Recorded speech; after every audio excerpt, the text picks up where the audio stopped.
Bienvenidos chicos, una vez más a su podcast favorito en chileno, en español chileno, Devorando Cómics. El día de hoy, los que están viendo ya lo saben, los que están escuchando solamente ya lo escucharon. Tenemos una visita insigne, no podía faltar en este 18 de septiembre, nuestra querida autoridad, Chinsen. Gracias. Yo solo me presenté a este capítulo porque me dijeron que iba a haber trago. Algo de y por eso vine. Así que este huevo como fantasma de la fuerza, este hueón aparece en los peores momentos posibles, así que hueón. Sí. Completamente de acuerdo, completamente de acuerdo. Oye, ¿cuántos también tenemos a allá Fernando. encima? Hola, ¿qué tal? Fernando Galvez. ¿Qué tal? Perdón. Buenas tardes. Vicente, por supuesto, nos acompaña. Hola chicos, ¿cómo están? Nos vemos hoy día. Muy felices fiestas, espero que lo hayan pasado increíble. Porque ya a esta altura ustedes ya es día 21, así que... Pero sí, que hayan disfrutado de la familia, que hayan sido fiestas agotadas en la casa, que hayan comido mucha carne los que comen carne, que hayan comido muchas lechugas los que comen verdura, weón. Ojalá harta empanada, harto vino, harta chicha, harto terremoto, como Chinsen bien lo dijo recién. Y esperamos que puedan disfrutar del programa. No, a mí me sorprende que todavía tengas, Chinsen, me sorprende que todavía tengas. Y mi nombre es Rodrigo, y como le decíamos, este es su podcast de Devorando Cómics, y el día de hoy veremos Capitán Júpiter. Los que no sepan, tranquilos, llegaremos a eso. Llegaremos a eso. No sepan qué es lo que es, llegaremos a eso. Vamos a hablar del Capitán Júpiter. Ahora, antes de eso, hay noticias, pero hay. Vamos por partes. Primero, Vicente, estábamos conversando sobre que estamos en el Batman Day. El Batman Day es el 19 de septiembre. Normalmente, ¿por qué? Porque a DC se le ocurre. Bueno, no, DC da una excusa, una explicación. Sí, pero vamos a las noticias. Vamos a las noticias más chicas de la semana. Dale. Y después vamos, porque hay que. Batman Day, weón. O sea, el muchacho que. Ojo, en el Instagram, uno de nuestros usuarios me preguntó si íbamos a hacer algo especial y yo le dije, la verdad, no. Y me dijo, ¿por qué ese es el día de Batman? Yo le dije, es que hablamos mucho de Batman, entonces, ¿para qué? Estamos bien así, en serio estamos bien. Ya, chicos, Vicente, perdón, querías hablar de un tema específico, cuéntame. Sí, pero son noticias por ahora que no son noticias. Ya comenzaron las grandes especulaciones, weón, con respecto a lo que va a ser la película de Flash de Ezra Miller. Todos sabemos que en este momento la película de Ezra Miller sería el pie para estructurar y decirnos, chicos, existe un multiverso, esto es el universo DC, el del universo DC tiene distintas realidades en donde se manejan todo, y ya tenemos dos Batman arriba. Uno, Michael Keaton, que es el Batman del universo de Tim Burton, y a Ben Affleck, que es del universo de la Liga de la Justicia, que es compañero de Ezra Miller en ese universo. Las especulaciones... Y aquí voy por lo siguiente, porque la noticia de la semana es otra. Y ya lo vamos a conversar. Fernando ya lo habíamos conversado un poquito nosotros hace unos días. Las especulaciones te señalan que podría aparecer Brandon Root dentro de la película. Yo no creo, pero se supone que sí. Como el Superman de Richard Donner, porque finalmente su Superman, en teoría, es el Superman de Christopher Reeves. El primero, claro. El primero. Iba a aparecer el hombre del peluquín, que es una weá que no tiene ni un puto sentido. Nicolas Cage, weón, a nadie le interesa, weón, verlo de Superman, salvo para cagarse la risa. Aclaremos la weá. A mí me salió esa noticia y fue como... Sí, weón, no tiene ningún asidero, porque de hecho Nicolas Cage en este momento está muy mal visto en las grandes producciones. Ojo, no te estoy diciendo que... ¿Para qué ridiculizar un ser humano que se ridiculiza solo? O sea, no ¿cachai? Es como el chiste de... Y están especulando que van a aparecer otros personajes más, de otras versiones de las películas, y que entre eso estaría Christian Bale. No. Sí, pero no va a pasar tampoco. Básicamente porque Christian Bale ya lo ha dicho en más de una oportunidad que él no quiere volver al rol. Que no tiene que ver que... Él hizo el personaje por... Él hizo el personaje por Nolan. Nolan lo convenció de hacer el personaje, pero no es como que sea una tecla de Christian Bale el Batman personaje en sí mismo. Me refiero a que él no es el típico actor que hizo... me va a tocar No, Batman. Ahí está el tema. Si el tema es que el Batman de Nolan oficialmente no se toca. Eso ya lo ha dicho Warner 1, 2, 3, 10 veces. Acá no es un tema de dinero, acá es un tema de... En teoría les quedó bueno, por lo menos hay un gran grupo de gente que les gusta ese Batman y está bien. Sí. Yo lo veo, me gusta. Pero me gusta. ¿Qué pensás tú, Fernando, de eso? Mira, yo creo que tenemos harto tiempo para especular. Yo creo que decir que van a aparecer una chorrera de actores, actrices de otras series, películas, descansar en eso puede hacerle más daño a la película, que se supone que daría un reinicio a este universo cinematográfico. Y que si va a ser un festival de cameos, va a hacerle más daño que viene al universo cinematográfico. Y yo creo ojalá que sean las apariciones justas y necesarias para que la historia sea consistente y se mantenga durante con 2 Batman baste sobre. Con esos 2 Batman. Claro, la aparición así con suerte, no sé, de Shazam, Aquaman o la Mujer Maravilla, así como por pasado al final. Que eso sí era parte, ojo, que eso sí era parte de la idea. Andy Muschietti ya ha dejado bien claro que los cameos que pueden agregarse son cameos pequeños de miembros de la Liga de la Justicia, incluyendo al Capitán Marvel, a Shazam, porque a estas alturas, aunque no se haya mostrado y debido a que no se pudo hacer ese cameo con Henry Cavill, se supone que el Capitán Marvel ya es parte de la Liga, o por lo menos está haciendo un prospecto para la Liga. Pero el resto son puras especulaciones, y especulaciones que, ojo, los mismos actores también en algunas ocasiones han generado. ¿Por qué lo digo? Porque en la página de Val Kilmer, en la página oficial de Val Kilmer, en sus redes sociales oficiales, él ha hecho unas encuestas en donde trata de que su versión de Batman sea la que salga bien parada. Probablemente porque le conviene, o sea, para él es un negocio esto. Porque seamos honestos, a Val Kilmer, Batman le interesaba un carajo. Por algo hizo una sola película, por algo dijo que él no pensaba salir en ninguna otra película más, por algo a él nunca le importó el personaje hasta que vio que Batman era un negocio demasiado grande y que podía sacar pingües dividendos de esto. Val Kilmer, aquí estamos con cosas, Val Kilmer es un actor que está bastante olvidado de las grandes producciones de Hollywood en este momento, y tuvo que volver a sus orígenes de comediante. Mira, yo creo que, entre comillas, a ver, como bien dice Galvez, todavía hay mucho tiempo para especular, porque al final de cuentas no hay nada seguro todavía. No sabemos ni siquiera si efectivamente van a ocupar tantos Batman o van a ocupar a un Batman siquiera en la película de Flash. Sería entretenido, pero no creo que lo hagan por una cosa muy simple. En las películas, las historias tienen que ser muy autocontenidas, muy, muy cerradas, porque no es como una serie de televisión donde tú tienes tiempo para explicar. En la película tiene que ser muy concentrada, entonces meter demasiados personajes siempre es una falla. Y no estamos hablando de un director como McGee. Estamos hablando de Andy Muschietti, que es probablemente uno de los directores que más los estudios confían en él. Entonces no van a meter mano en lo que él quiera escribir o quiera hacer. Lo van a dejar hacer y después disfrutar. Yo creo que aquí lo único que uno puede esperar, efectivamente, no ha iniciado la grabación. Tenemos el audio, pero no la grabación. Chuta. Bueno, seguimos. Ahí lo ¿Empezaste a grabar ya? Sí, no estoy grabando ahora. Bueno, estas cosas pasan después de un 18. Sí. Un 18 muy movido. Sorry. Intoxicante. Configuré todo, inicié todo y no está grabando el video. Pero estamos en el video. Estamos en el audio, no hay problema. Ahí voy a poner un par de imágenes y... Ahora, esta noticia... sigamos nomás. Esta noticia, que es la noticia de la semana, que es la verdadera noticia de la semana, yo se la cedo a Fernando. Fernando, yo creo que sabe de quién estoy hablando. Estoy hablando de Henry Cavill, por favor.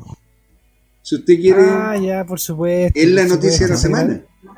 Es la noticia que dejó a todos felices ayer, más patriota que Henry Cavill.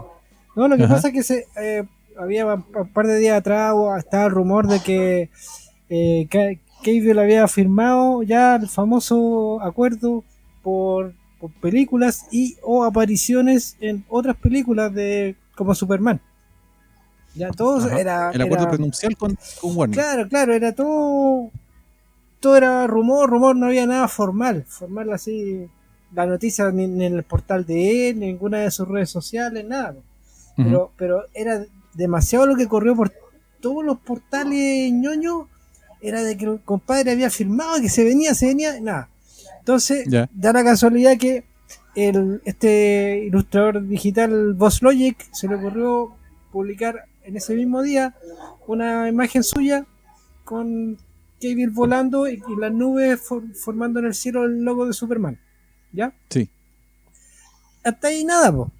Pero ayer la representante de Henry Cavill, que es la ex señora de La Roca, sí, publicó la imagen de Boss Logic, sí, indicando que la esperanza estaba. O sea, ya con eso ya confirmando tangencialmente que el asunto se concretó. Que de hecho ella lo está indicando es que la cuestión ya estaba más que cerrada, pero se estaban aguantando. Entonces, como yo te comenté ayer, Rodrigo, era cosa de sumar 2 más 2. Si La Roca va a aparecer en su propia película de Black Adam y él insinuó que la Liga enfrentarse a Superman y que la Liga iba a tener que enfrentar a otro punto de poder.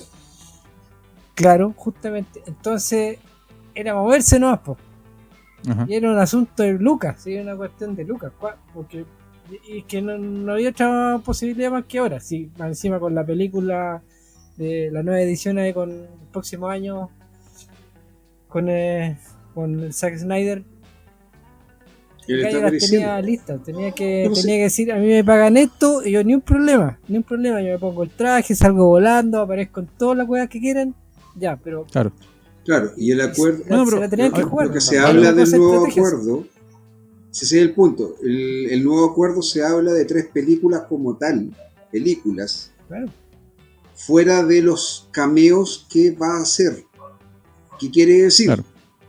Que él va a salir en más de en 3 películas, literalmente, siendo secundario o siendo el protagonista, claro, más el resto de los cameos que van a hacer.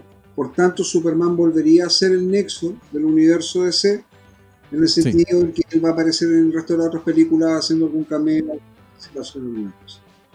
Está bueno. Es interesante que lo vuelvan como una especie de pilar del universo de DC, entre comillas, porque totalmente. Creo que ya lo dijimos, no hay un universo DC propiamente tal en el estilo Marvel, hay un universo DC de películas, pero que son independientes unas de otras. Pero es interesante que lo vuelvan como el pilar. Me gusta el concepto. Si es que eso es así, en todo caso, porque estamos especulando. Claro, o sea, que ya piensa. Yo tengo pura ganas de verlo, o sea, como Superman nuevamente. Mira, tal vez ese famoso grandes apariciones de superhéroes en la película de Flash da pie a que pudiese aparecer también Superman. Sí, es pura especulación, podemos. Es que a eso ya empiezan ¿cómo se llama? Las posibilidades son infinitas en este momento. El hecho de que Cavill ya haya firmado implica de que ya podemos especular o esperar que haya una segunda película de Superman. Y es factible, hay un pie real entonces. O sea, hacer cerrar la trilogía del Hombre de Acero o una futura Liga de la Justicia, pero el cabro puede aparecer en Black Adam, en la película de Shazam, o en alguna de la Mujer Maravilla, si es que o en un World Finest como corresponde con el Ben Affleck, si de hecho un caso, sí, una cuestión. Ahí van las alarmas tiran por ese lado, porque de hecho HBO Max ya dejó patente en sus redes sociales, así como que ellos quieren a Ben Affleck en una serie. Ellos lo quieren haciendo Batman. Hay un tema, yo creo, sobre Ben Affleck Batman. Hay un tema que yo creo que es bien interesante con las redes sociales y todo lo demás, que es que el tipo levanta revuelo. Para bien y para mal levanta revuelo. Es como tú pones el nombre de Affleck como Batman y se retuitea, se conversa, se discute, que es una cosa que también hemos conversado entre nosotros, porque consideramos que Batman vs Superman es tan buena, porque esa película se discute, se conversa. La viste y hay gente que la defiende, hay gente que la ataca, hay gente que opina tú no quedaste indiferente, ese es el tema. Claro. O te gusta o no te gustó, pero la película está ahí. Claro, el Batman de Affleck es uno de los Batman más interesantes del último tiempo por eso. Ya, es un Batman que vale la pena tener en presente. ¿Por qué? Porque el tipo es un tipo que atrae gente a conversar del asunto, a ver la película. Te puede gustar o no y estás en todo tu derecho, pero como dice Vicente, nadie es indiferente. Ya, es un personaje, y por lo tanto yo creo que por eso vale mucho la pena para el estudio tener a Affleck dando vuelta y meterlo en una película tal vez, no sé si meterlo derechamente porque ahí vienen otros factores que se tienen que combinar, pero el nombre de Affleck no es un nombre así como vetado, que ¡ay, qué terrible! No. No, o sea, Warner. Y los tiene de las que te dije, porque sí. Siendo hoy el día de Batman, HBO publicó una foto nueva de... Por eso. Que la tiró Zack Snyder, sí. Batman. Sí, Zack Snyder, o sea, hay dos fotos, está una de Snyder y una de HBO Max. Hay un mensaje de HBO Max sobre el día. Sí, por el día de Batman, y el mensaje que da Zack Snyder, que dice que Batman es todos nosotros, es nuestra raya contra la justicia, que él se quiere enfrentar solo ante un sistema corrupto, y que él es el niño quebrado que busca en los callejones oscuros del alma humana para entregar el balance al mundo. Ese es Batman, según Zack Snyder. Dar la justicia al mundo. Por algo Joe Manganiello ha seguido retuiteando todo lo que pone Ben Affleck. Manganiello ha seguido insistiendo en que hay escenas que están grabadas en donde él pelea con Ben Affleck, que Deathstroke logra pelear con Ben Affleck, o sea, con Batman, en algún punto, y que nos vamos a encontrar con más de alguna otra sorpresa, porque él está bastante más contento que el resto, porque Manganiello finalmente fue el gran perjudicado de toda esta weá. O sea, la película la cortaron de tal manera que, aparte de la escena final en donde él se saca el casco, no vemos más a Deathstroke. Y el tipo estaba muy entusiasmado con todo eso. Entonces, será un rescate para varios personajes más. Yo creo que si le funciona el formato de 4 horas, o sea, de 4 horas de 4 episodios de película, probablemente esa sea la fórmula, teniendo actores de cine llevados a televisión. O sea, no es la primera vez que Affleck va a hacer una película para televisión, ya hizo en Netflix, ¿cachai? Y está Gal Gadot está preparando está filmando una para Netflix también ahora.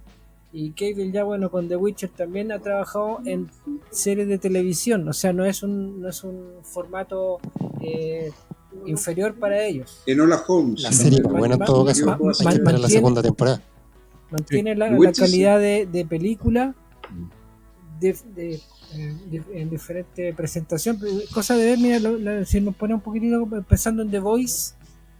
The Voice es la otra cara del superhéroe, ¿cachai? En formato adulto, ácido, crítico, y si vemos cómo originalmente trató Netflix a Daredevil, es cosa de mezclar eso más el look que tiene en la película de Snyder, la forma de presentar al personaje y su rollo.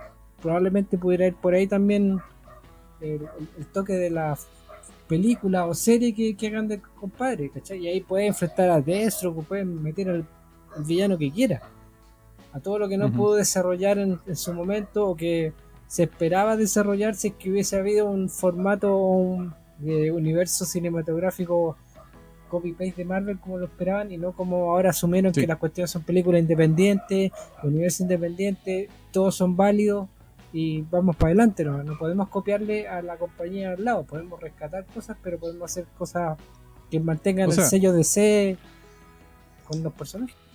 Eso siempre ha sido un error básico, seguir al que le va bien es un error. Ya Apple tenía ese problema cuando seguía a IBM en su época, para los chicos más jóvenes que no saben, antes de que Steve Jobs volviera a Apple. Apple era el tercero en el mercado después de IBM, después de los computadores armados de todo el resto de las marcas. Ahí venía Apple, y era porque se dedicaba a copiar a IBM, y de repente cuando llega Jobs dice, pero ¿por qué estamos copiando IBM? Hagamos Mac, y se ponen a hacer computadores Mac y bueno, aquí estamos 20 años después de esa decisión, en donde Mac tiene su propio mercado, o sea, el que es maquero no sale de ahí, cosa discutible. Correcto. Pero ya es otro tema. Ese ya es otro tema. Podemos discutir qué tan vale. Claro, es un tema para otro podcast. Que de hecho, un amigo mío me estaba comentando que podríamos hacer un podcast de tecnología y yo le dije, hay que hacerlo. ¿A qué hora? Pero que no tengo tiempo. Bueno, eso. Nada, ojalá, a ver, dentro de todo lo que hemos conversado, a mí, ojalá me gustaría ver de nuevo al Batman de Ben Affleck, porque ya lo he dicho más de una ocasión, me gusta mucho. Es la primera vez que vemos a Batman moviéndose como Batman. Él le da un tenor muy distinto a lo que hemos tenido, muy cercano al Batman de Dark Knight Returns. Eso no desmerece a ninguno de los otros. O sea, yo no digo que no se tienen que hacer otras películas Batman. Aquí viene un gran tema. Batman, ya que estamos un poquito hablando del Batman Day, es probablemente uno de los personajes mayores más versátiles que existen. Sí. Es más versátil que Superman, es más versátil que Wonder Woman, es más versátil que todos los mayores de Marvel. O sea, todos los mayores de Marvel ya están perfilados y moverlos de ahí muy difícil. Batman es tan versátil que podrías hacer 2 películas de Batman en un año, tomándolo desde 2 perspectivas diferentes y podrían funcionar las 2, siempre y cuando fueran buenas películas, ¿ya? Siempre y cuando fueran buenas películas. Así de versátil es Batman. Y es un elemento que yo creo que los estudios de los directores, los estudios y los productores, en realidad, no los directores, porque no lo han considerado muy bien. Ahora, sí, estamos de acuerdo. Saturar el mercado con Batman tampoco es la idea. Pero se podría. Y funcionaría, eso es lo peor de todo. ¿Y por qué te lo digo? Sí. Porque piensa de que cuando sale el Batman de Tim Burton, por otro lado aparece Paul Dini con un equipo de autores y, bueno, Bruce Timm primero con un equipo de autores, al cual después se une Paul Dini y crean la serie animada que, si bien tiene un aire a ese Batman, al Batman de Tim Burton, sí, ciertamente es mucho más Batman de lo que el de Tim Burton pudo ser jamás. A la vez, Warner es en esa época en que llega el primer acuerdo con Fox, que Fox era la dueña de Batman 66. Estamos hablando del Batman de los años 60, con Adam West, y empiezan a retransmitirlo en los canales principales de Warner en Estados Unidos. Entonces ya tenías 3 distintas versiones del mismo Batman, las cuales además complementaban cada cierto tiempo con volver a dar en Cartoon Network Batman The Animated Series, la original, la de los 70, sí, en donde tenías las voces de César Romero en los monitos, tenías a Adam West y a Burt Ward haciendo las voces de Batman y Robin. Entonces ya tenías 4 series distintas, 4. Y en el caso del coleccionismo de juguetes empezaron a salir una serie de líneas de juguetes dentro del mismo universo DC. Entre esas Total Justice, en donde tenías 2 figuras de Batman por lo menos en las 2 primeras líneas. Tenías las de la serie animada, pero además tenías también las figuras de Mezco clásicas. Tenías las figuras, la reinserción a finales del 2000. La serie animada, los se nos pegó Vicente, ¿cierto? Y un montón de figuras. No fue Vicente, se nos fue. Entonces, ¿me fui? Tranquilo. ¿Me fui o no me fui? Tranqui. Ya, me escucho. Sí, no, tranquilo. Sí te fuiste, pero te escuchas. Y con el sistema nuevo, con el que estamos usando, que los chicos tal vez no se han dado cuenta, algunos sí, te sigues grabando en el local, así que no perdemos ese audio. Nosotros como en la comercial. Entonces ahí se empieza a dar una fuerza con respecto a esto. O sea, Batman llegó a tener 4 o 5 títulos y los hizo funcionar por más de 10 años. Y a día de hoy, por mucho que uno se pueda quejar de que, claro, el mercado se está achicando, pero por alguna razón existe una Bat-familia. Existen títulos asociados a Batman. Batman tiene Batman, Detective Comics, ahora empieza a salir de nuevo The Gotham Knights, está Batgirl, está Nightwing. Entonces, los personajes del universo de Batman entran en un montón de versiones. Y el ejemplo más claro de lo ecléctico que es Batman, de lo versátil que es Batman The Brave and the Bold, que debe ser probablemente una de las mejores series animadas que se ha hecho en los últimos 20 años, en donde tenemos un Batman que sale con distintos personajes del universo DC, que por momentos puede llegar a ser camp, por otros ves el lado detectivesco del personaje, y te es divertido. O sea, Batman montando un pterodáctilo ya debe ser la weá más rara que puede existir, pero te funciona en la serie. Sí. Te lo logran hacer funcionar. Entonces, por algo hay un Batman Day, por algo hay tanta... material de Batman. Por algo podrían haber 10.000 versiones de Batman, como bien dijo Fernando, o como bien dices tú, Rodrigo, porque al final Batman va a seguir funcionando y haciendo que la gente vaya al cine. La película más vista del año pasado fue el Joker. Cuenta. ¿Cuál es su mejor versión favorita así de Batman? Sí, forever. La mejor versión que según ustedes han visto de Batman. ¿En el cine? Sí, ¿en qué medio? ¿En cualquier medio? No, pero en cualquier medio. ¿Eso? Cine, cómics y serie. Así, uno solo. Ojo. Porque Fernando tiene otra pregunta que es la que íbamos en el fondo a replantear ahí, pero vamos con la tuya primero. Primero la de Chinsen. Después responde. Ya, a ver, para mí la mejor serie audiovisual de Batman, el mejor Batman audiovisual que existe, y esto siempre lo he dicho, es Batman la serie animada. Muy por encima del cine, siendo que a mí me gustan las películas del cine, creo que la versión definitiva de Batman, con algunas cosas que puede que no me gusten, pero que están ahí, que están bien desarrolladas, es la serie animada de Bruce Timm con Paul Dini. Ese es Batman. Así es como se debe ver, cómo debe moverse, cómo debe pelear, cómo debe estar. Eso es así, y eso está por muy encima de muchas discusiones que se puedan hacer. Y en el caso de los cómics, mi Batman es tan largo, es tan... tiene tantos años. Pero una historia, una con la que te casís, que esta es la que sí o sí tenés que leer en toda tu vida, esta es la favorita. A ver, de Batman uno debe leer la etapa de Brubaker con Rucka, que deben ser las mejores etapas de Batman por 30, 40 años. Esa es una. Lo que hizo Tom King con Batman en el último tiempo, desde Renacimiento en adelante, lo considero bastante bueno también. Lo que pasa es que la versión del Batman definitivo para mí es la de Dennis O'Neil. Dennis O'Neil hizo a Batman. Él le dio todos los parámetros donde se puede mover y finalmente Batman es eso. Y el resto de los otros autores que puedo mencionar, o sea, nuevamente Rucka, Brubaker, Chuck Dyson, el mismo Doug Munch, otros autores más, Frank Miller, ellos toman esos elementos, los depuran y hacen su historia. Dark Knight Returns ciertamente debe ser una de las historias más de Batman que existe, pero en la primera, porque ya después, bueno, Frank Miller se vuelve un poco loco, güey, y se inventa este Batman Cowboy que sale en All Star Batman, que no va para ningún lado esa weá, y te desvirtúa un poco el personaje. Y lo otro es que Morrison hizo una excelente definición del personaje, tomando todos los elementos de todos los otros autores y haciendo lo que Dennis O'Neil siempre dijo: Batman funciona en todo. Lo metió en una juguera y te dijo: es real o no es real, pero esta weá está acá. Y esto es así, y esto es el universo de Batman, y esto puede que no haya pasado, pero es parte del universo de Batman y esto funciona. Sí. No sé. Galvez, los tuyos. Ya, la serie animada de Paul Dini con Bruce Timm. En película voy a quedarme con Affleck. Yeah. Y en cómic no podemos dejar de... O sea, yo me quedé primero con el cómic de Jim Aparo. Ya. Y después Alan Grant con Norm Brayfogle. Creo que le dieron el toque más urbano. Por un lado, tanto la parte heroica como la parte detectivesca del personaje y psicológica.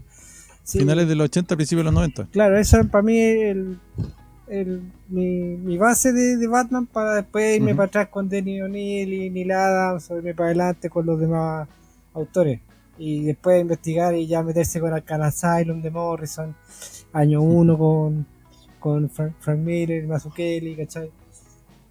Y ahí expandirse más hasta el último Batman que estamos leyendo, o que se leyó del Tom King con su trabajillo. Hay varios números. Ok. Bueno, en mi caso, lo mismo con la película, el Batfleck, el que más me gusta. La serie animada creo que es la mejor serie jamás hecha de Batman en todos los sentidos. la serie animada original y las derivadas de eso. Y mi favorito en el cómic son dos, son el de Tom King, mezclado con Batman de Morrison, pero en la JLA, que es favorito, no creo que sea el mejor. No creo que sea el mejor, pero sí creo que es mi favorito en el sentido que me encantaba leer eso, es muy divertido. Es ver al Batman hiperpotenciado en todos los sentidos. Ahí Morrison se daba gustitos se daba gustito de pescar a Batman y hacer lo que quería. Total, era JLA, no era Batman propiamente tal, no era el título Batman. Entonces tenemos a un Batman que realmente es muy extremo. Tenemos estas historias medios locas que tiene Morrison, que es el chiste que tiene Morrison, no tiene límite en su cabeza.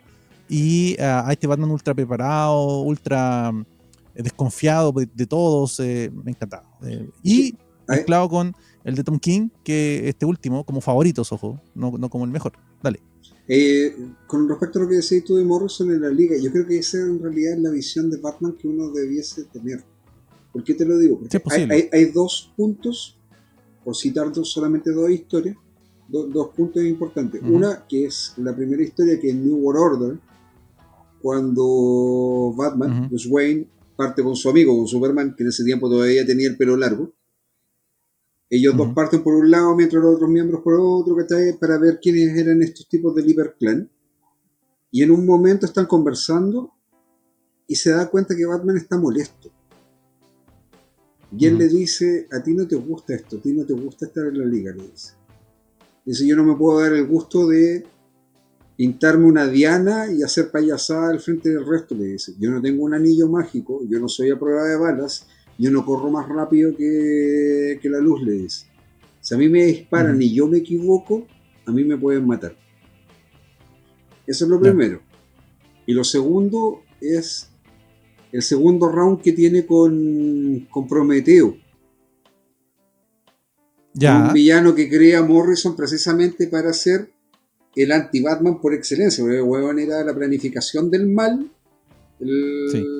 absolutamente en todo sentido, y que en un principio le gana a Bruce Wayne, le gana a Batman, y la segunda vez que pelean, Batman decide hackearle el disco duro, porque este huevón sacaba su información de un disco duro para hacer sus neuronas, su neurocórtex, y lo hace, weón, terminar cayendo al piso porque le da la habilidad, weón, las habilidades físicas de Stephen Hawking. Entonces, weón, es como de mierda la situación, porque claro, el weón cae por lo menos por 15 minutos al piso, weón, y eso le sirve a Batman para agarrarlo, amarrarlo y que cagó, pero entonces ahí te muestran al Batman más preparado en el fondo. Ya, pues, Chinsen, tú hiciste la pregunta, vamos. Y además, Galvez. No, Chinsen, Galvez. ¿Galvez falta? No, ya lo dijo, parece. No sé, ya lo dije. Fernando dijo. No, tienes toda razón. Faltas tú, Chinsen. Faltas tú, Chinsen. No, el cómic siempre y por siempre, y todos lo saben, mi favorito en cómic de Batman es el regreso del Caballero Oscuro de Frank Miller. Ese para mí es el mejor cómic. Y yendo de la misma línea, el Batman actual, que todos conocemos, el de Ben Affleck, y particularmente en la película de Batman vs Superman, me encantó. Y en cuanto a serie, me quedo igual que Vicente con la serie animada de los 90, es increíble, y verla hoy en día con la calidad remasterizada en HD es encantarte aún más todavía y disfrutarla a concho. Así que te dejo la invitación a los chicos para que respondan, no hay un concurso, nada, los que quieran lo responden, cuáles son sus 3 favoritos en serie, ya sea serie de persona o serie animada, en película y en cómic. Listo. Para que participen, se entretengan los niños y participen también. Dale. Ahora, Fernando, tú tenías una pregunta también. Yo tenía una pregunta. En realidad no era una pregunta, iba a hacer comentario para seguir agregando noticias ñoñas del asociada a Batman. Que se confirmó la 3ª temporada de la serie animada de Harley Quinn. Por HBO Max. Oye, ¿ya lleva 2? Sí, yo pensaba que ya una sola. No, la tercera era el misterio. Lo que pasa es que todas las series del universo que están en el portal DC al límite DC Universe se van todas para HBO Max. Sí. Y ese portal digital va a ser solamente de cómic. Solamente suscripción de cómic a partir de enero del próximo año va a ser para todos a nivel mundial. Está acotado a Estados Unidos, pero después se expande. va a costar Básicamente como la idea es que si quieres ver películas te suscribas a HBO Max. justamente Es esa la es la movida, o tanto en series como películas. Y si Ujú. quieres leer cómics de DC, vas a tener que pagar no sé cuánto, 80, $70 al año, no sé, y tener la chorrera, o lo mismo que hace Marvel u otros Comixology y otros portales para solamente Ujú. contenido DC. Ujú. Va a ser el Netflix digital de Loco, cómics. loco. Vamos a ver. Vamos a ver si funciona. O sea, a ver, creo que la idea es buena, pero ojalá funcione bien, porque no sé si la demanda es suficientemente alta como para sostener esto. Aunque, claro, los costos digitales de mantención son mucho más baratos que la edición en papel. Claramente. Ahora, Ya, ojo, así que tanto servicio de streaming audiovisual no matará el mismo negocio en sí. un poco, sí. La Yo creo que sí, ¿o micronización no? del mercado, el atomizar el mercado. Sí, porque ya es Porque, mucho, es demasiado. ¿Quién va a tener? o sea, Chucha, bueno, un weón que tenga mucha plata va a tener 5 o 10 suscripciones, pero y el resto, el mortal, weón. Seguimos no, con el uso del torrent. lo que vas a hacer típicamente es suscribirte a uno y después a otro. Cuando salga una Claro. serie nueva, te suscribes a un sistema, ves en ese sistema esa serie, te enganchas 1 o 2 meses y después cambias a otro sistema. O Además mandar que... todo a la cresta, pagar No, mega, no, que no, vale no, más no, no, barato, y descargar todo por ahí. no, mira, Es que, ojo, dale. Y va a ya haber, te va va a a salir haber más una... barato la suscripción de mega, No, po, es que weón. no, van a llegar a un acuerdo en algún momento, Chisel. Lo más probable es que los servicios de streaming asociados a Disney van a eventualmente hacer un paquete con Disney Plus. Entonces va a ser Sí. igual que en el cable. Tú vas a pagar, no sé, por un paquete Disney Plus, te va a incluir Hulu. Por tanto, vas a tener 2 servicios de streaming y a lo mejor, ¿cachai? Si pagáis otra cuestión, te va a agregar otro más. En el caso Claro. de Netflix, probablemente se va a asociar con otro servicio de streaming y también van a ser dos paquetes pagando una Sí. cantidad, ¿cachai? Y todo. De hecho, Lo lógico es que termine empaquetando. de hecho lo que dice el Vicente ya se está aplicando. Para el caso de Disney, Disney compró servidores en India Sí. y decidieron atacar primero el mercado indio antes de atacar el mercado americano, sudamericano, latinoamericano y español. ¿Ya? Entonces, como esos servidores les permitieron llegar a mucha más gente, prefirieron atacar ese mercado. Pero se asociaron con el servicio de streaming que estaba instalado, que era Amazon. Sí. Y todas las series Ujú. estaban dándose en paralelo en Amazon como en el servicio de Disney Plus. Pero esas tienen un tiempo Ajá. limitado, creo que duran hasta diciembre de este año. Los contratos. Las que tienen y de después Disney, todas vuelven Sí. a Disney porque Disney se integra a Disney Plus, a Latinoamérica como servicio ahora, porque decidieron hacer la estrategia de ir paso a paso, atacar un mercado grande primero, asegurarlo, después irse a Europa y de Europa después tomar Latinoamérica, que esa es la Y figura. con todo, pero con todo, si bien tú tienes toda la razón, con todo, esto es un mercado nuevo. Sí. Esto está recién empezando, o sea, nadie sabe cómo va a evolucionar este sistema, nadie lo sabe, porque nunca habíamos estado sometidos a la posibilidad de tener 50 sistemas de streaming diferentes al mismo tiempo. Ya, porque además está todo el tema del tiempo, en realidad suena muy, ¿cómo se llama esto? Tonto, pero uno no tiene tiempo para ver tanta cosa. Literalmente no lo Pero tiene. es que ahí, Ya, por y ejemplo, eventualmente puede pasar eso, que se vayan turnando uno con otro. O sea, hoy día yo compro HBO por un mes, veo todo lo que quiera ver de HBO, si no es tanto lo que sí quiero ver. Ya, más allá de que HBO tiene mil cosas buenas, la gente va a ir puntualmente por una cuestión. Y después va a trasladarse, no sé, a Netflix, después a Amazon. Dentro de todo yo considero que por contenido Amazon es el que tiene más número pero menor calidad. Ya, sí, en comparación con HBO, que es ¿sabes el que tiene menor qué? cantidad pero en mejor calidad. Yo estuve revisándolo porque nosotros tenemos, bueno, en nuestro Ajá, caso, yo comparto los ajá, servicios de streaming con mi cuñada, ¿ya? ajá. Porque yo le doy también Fox Action, Fox Premium Action, Ya, y por tanto ok. también le doy Movistar Play, que le permite Ujú. ver también en línea todo lo que da el cable. Yo tengo cable acá Sí, en sí, la sí. casa, también con mis papás, toda la cuestión. Y aparte él nos da Netflix y nos da Amazon. Entonces compartimos ese servicio. Y en el momento en Ajá. que llegue Disney Plus, veremos qué es lo que hacemos. Lo conversaremos entre los Sí. dos, no sé. ¿Cachai? Sí, porque depende de los valores, porque además con esta de la aplicación de los impuestos, a mí Netflix me salía antes 8.000 pesos y ahora me sale 11. Yo pago 10.000. Porque además está el Sí, cambio de Sí, dólar. tú pagas lo mismo, ¿cachai? Que Rodrigo, sí, y todos pagamos lo mismo. Lo que pasa es que te está diciendo 11 lucas porque te está redondeando. Bueno, Sí, pues, y está el cambio de dólar, porque esta cuestión es... Pero bueno, como sea, esto nos dice en desarrollo definitivamente, porque como ya dije, es la primera vez que la humanidad, esto suena raro, pero es la primera vez que la humanidad enfrenta sistemas de entretención en streaming en competencia. Hasta hace muy poco Netflix era el sistema, o sea, de hecho, hasta cierto punto sigue siendo el sistema de streaming, porque tiene mayor cobertura y mejor interfaz. sí, Es hasta muy ahora fácil sí. encontrar todo en Netflix, ya hasta ahora. Así que nada, aquí viene la competencia. Claro, uno sabe perfectamente que llegando a Disney, a Netflix se le ponen las cosas muy oscuras, porque ¿qué padre de niño menor de 10 años no va a querer contratar Disney? ¿Cuál? A ver, muéstrame uno. Muéstrame un padre de... Mi señora ya dijo que lo va a contratar, weón. Por eso. Bueno, Yo estaba Cualquier pelando la padre, cuestión y me dijo, no, si lo voy a contratar, weón. esa es una weá cualquier que padre de niños menores no va a poder vivir si sin, te digo, sin weón, Disney. o sea, Pues. es Se la va a misma negar. cuestión que pasaba con el cable. El cable, weón, tiene 3 canales de Disney, pues, weón. Entonces, por Sí. lo mismo, ¿cachai?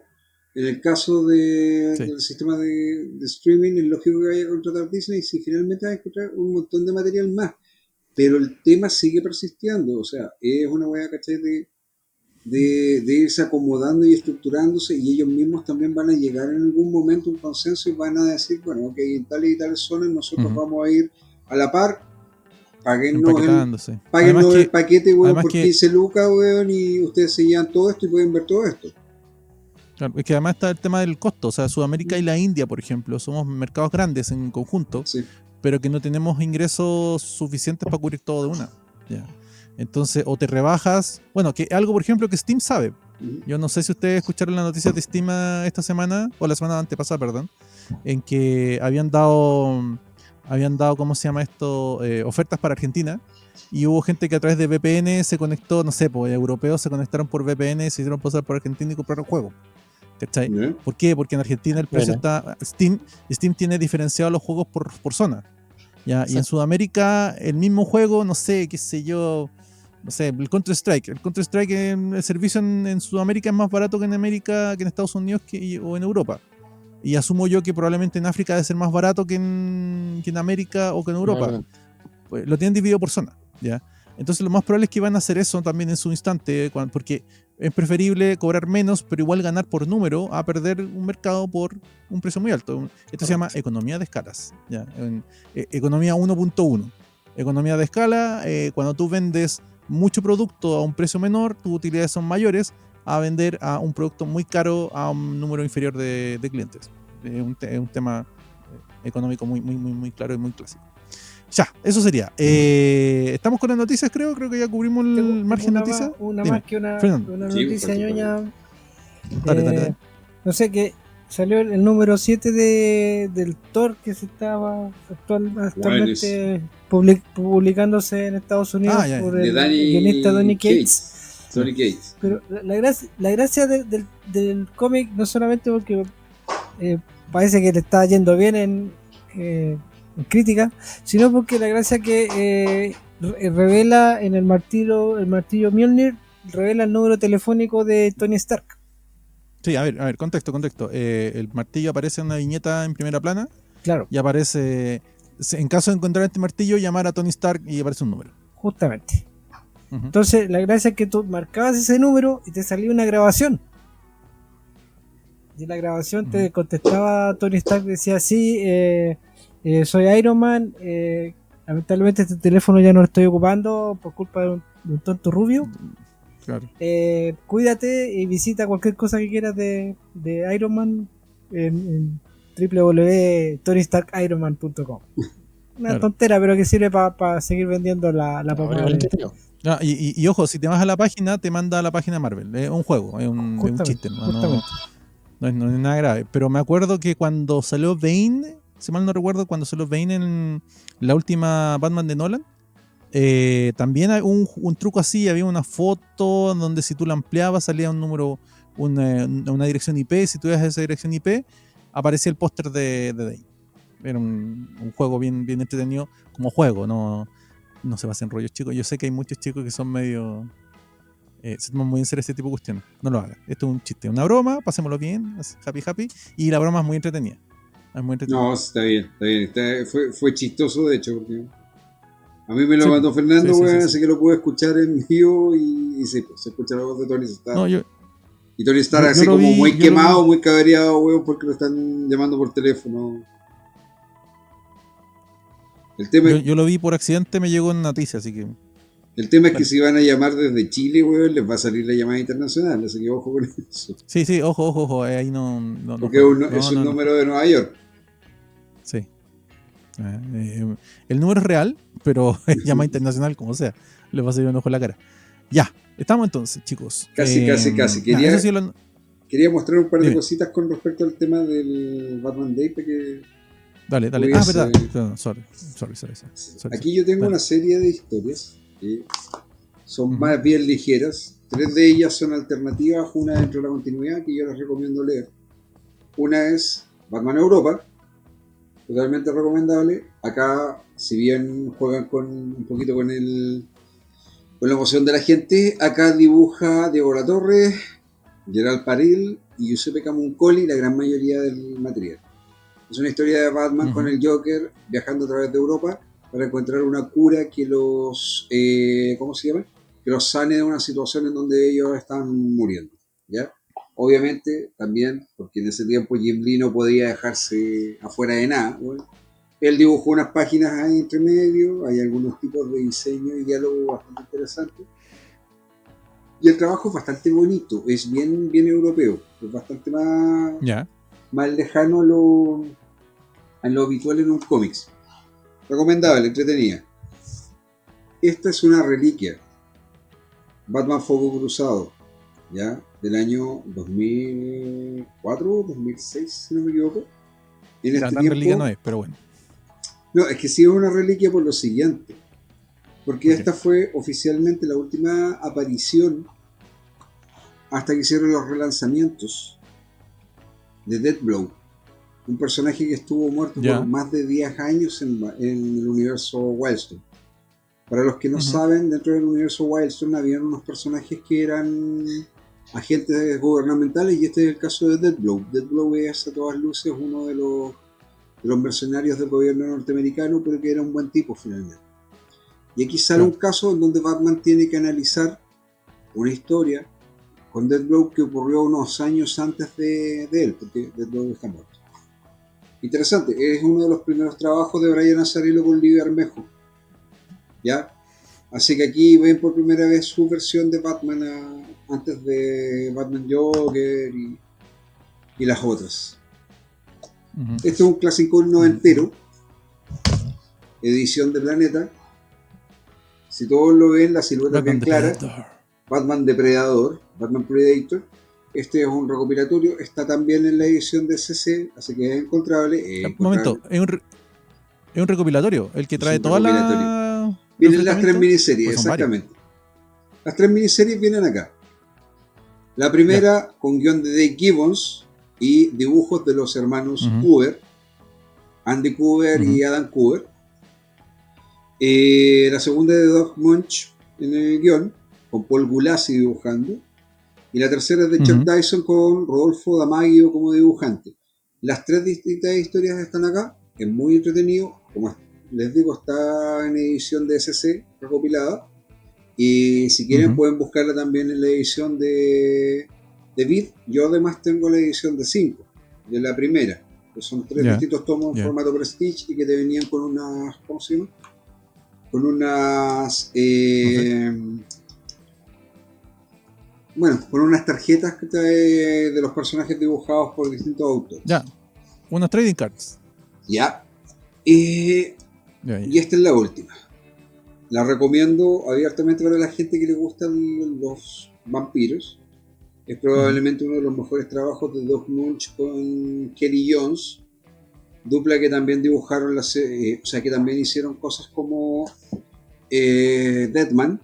De hecho, el recopilatorio de Deadman, Dead Souls, trae las 2 miniseries de Deadman. Y que hicieron también a Batman durante un tiempo, después de la Cruzada del Caballero. La serie parte con Batman Drácula. Después pasa otra cosa, pero aquí vemos los efectos de un Batman que se convierte en vampiro por salvar a la humanidad. Y el dibujo de Kelly Jones es bastante impresionista, en realidad. ¿Ya? No es el dibujo más anatómicamente perfecto, pero es probablemente el dibujo ideal para ese historia. Eso yo lo recomiendo, hablando del Batman Day, yo creo que sería muy buenas lecturas. De hecho, Kelly Jones debe ser uno de los autores más sui generis que han dibujado Batman dentro de la historia del mismo personaje. Sí, o sea, el tipo ponía a Batman como una gárgola, pues, bueno, que te lo dibujaba con, como con unas contorsiones, los rostros eran como mucho más caricaturescos, expresivos, absolutamente. Y funcionaba muy bien así. Sí. Ya, chicos, entonces, ahora sí. Hemos llegado al punto final de las noticias, de pseudo noticias que tenemos por el día de hoy. Vamos a hablar del tema del día de hoy. El tema del día de hoy es el Capitán Júpiter. Capitán Júpiter, para el que no sepa, es un personaje superheroico creado íntegramente en Chile. Vamos a hablar un poco de las características de él, que fue publicado por la 100% chileno. Fue editado en Zigzag por la editorial Zigzag y es del autor Luis Serna, que es un personaje clásico antiguo de la época del cómic, de la época dorada del cómic chileno. Ya, vamos a empezar, pero antes que nada yo le dije a Vicente que le iba a hacer esta pregunta. ¿Por qué estamos haciendo esto, Vicente? ¿Por qué? Para que no sepa, ustedes no saben, chicos, pero ustedes no saben, chicos, pero Vicente lleva 2 años peleando por este capítulo. 2 años. Lo que pasa es que el Capitán Júpiter como personaje debe ser el primer superhéroe propiamente tal chileno. Oficialmente es el primer superhéroe. ¿Ya? Antes de eso hay intentos y amagues de personajes que tienen algún poder, alguna cosa, algún truco, pero que son mucho más cercanos al espíritu del pulp. El Capitán Júpiter es el primero que, por medio de un concepto de ciencia ficción, vuela, tiene super fuerza, es capaz de sobrevivir a cualquier tipo de ambiente hostil y además tiene, bueno, otros superpoderes más aparte de eso. Más en la tradición de los superhéroes propiamente tales. Sí. Déjame dar una pequeña introducción así como del dato duro. A ver, Capitán Júpiter, como ya les dije, fue editado por Ediciones Zigzag, por la editorial Zigzag. El primer número salió en 1966. Busqué el mes y no lo pude encontrar, pero fue en 1966. Es una historieta que originalmente se publicaba bajo el título Capitán Júpiter, de 36 páginas, en donde se incluían en los primeros números, como los primeros 6 u 8, se incluían 3 historias cortas. Y más adelante pasó a tener 32 páginas con una historia de larga duración. El personaje se llama Rex Bane, que tenía una doble identidad que tenía Rex Bane, que vivía en un mundo de estos que les decimos como... ¿cómo les decimos? Estos mundos que tienen... Sí, que tienen resonancias del mundo real, pero no es real. O sea, ni él vivía en un país real, ni vivía en una zona real, pero sí habían reminiscencias. Por ejemplo, hay un laboratorio que estaba en la Isla Pascua, pero en la Isla Pascua no se llama Isla de Pascua. Habían países que hacían reminiscencia a Rusia, Alemania, Estados Unidos, pero no eran ni Rusia ni Alemania ni Estados Unidos.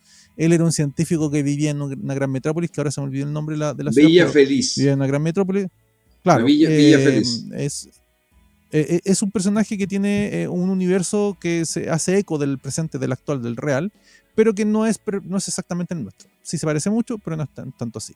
A ver, yo voy a leer un poquito la primera página, la introducción. Dice: el Capitán Júpiter. Dime. Es de junio del 66, la fecha de publicación. Junio del 66, ya. Junio del 66. Yo encontré el año solamente y sale la portada del año. Bueno, dice el Capitán Júpiter. Esta es la contrapágina de la portada, no la contraportada. Está la portada y la contraportada la que va atrás, al final del cómic. Esto es lo que está dando la vuelta a la portada, es la contrapágina de la portada. Dice: el Capitán Júpiter, Rex Bane, joven científico terrestre, es llevado al planeta Júpiter por los representantes de la Patrulla del Espacio. Reunido el Consejo de la Patrulla del Espacio, acordó entregarle a Rex Bane un cinturón con 6 botones que le permitirán tener los siguientes poderes. 2 puntos. Hacerse invisible, o ir a varios kilómetros de distancia, un campo magnético a 3 milímetros de su cuerpo que lo hará invulnerable aún a las armas atómicas.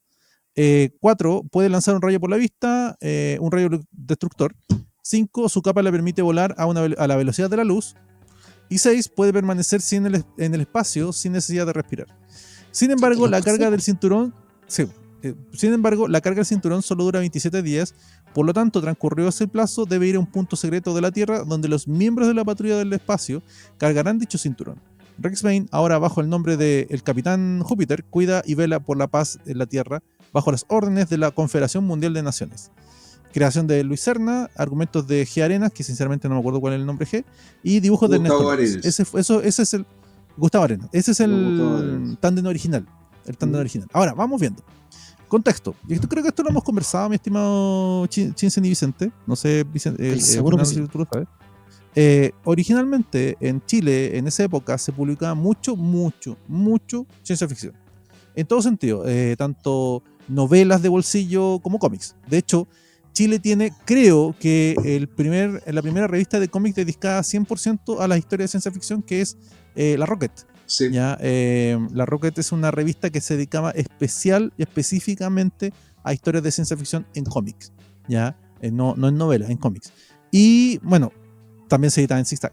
O sea, ojo, es la primera que se dedica solamente a ciencia ficción con material nacional, sea del país que sea en Latinoamérica, porque ojo, recuerda que en Argentina ya hay una tradición de cómics, pero ellos publicaban mucho más material de guerra, mucho más material de aventuras, el trabajo de ellos era mucho más rico en cuanto a la amplitud de esto. Rocket es oficialmente es la primera la primera donde trabajan además los autores chilenos, o sea, trabajaba Máximo Carvajal, Luis Serna, trabajaba Mario Igor, que estaban dentro de ese mundo. El tema acá detrás de toda esta cuestión es que por mucho que uno tienda a investigar y a tratar de leer otro tipo de cómics, es innegable que siempre hay un dejo de romanticismo hacia la figura del superhéroe. Y uno mira hacia atrás y encontrarte con un experimento, porque esto fue un experimento, estos fueron 10 números de una serie que se publicó durante los 2 siguientes años. ¿Son cuántos números? Sí. Ya, son pero 22 me parece. Confirme la cantidad de números. Sí, te lo confirmo. Dame un segundo. Son 2 años de publicación, no fueron más que eso. Y de hecho hubo una época en que ni siquiera salía mensualmente. Estamos hablando de un personaje que se publicó en el año 66, que salía completamente de todo lo que se estaba planteando en ese momento dentro de los cómics en Chile. O sea, ya existía, por ejemplo, el Manque, ya existía Mizomba, ya existía Magua, ya existían esos personajes que son mucho más cercanos a la tradición pulp. Mizomba, el intocable, era un hombre blanco en mitad de una jungla. Magua era un personaje del Amazonas. Nos encontramos con que el Manque era un justiciero, primero en algún momento en la colonia, después a finales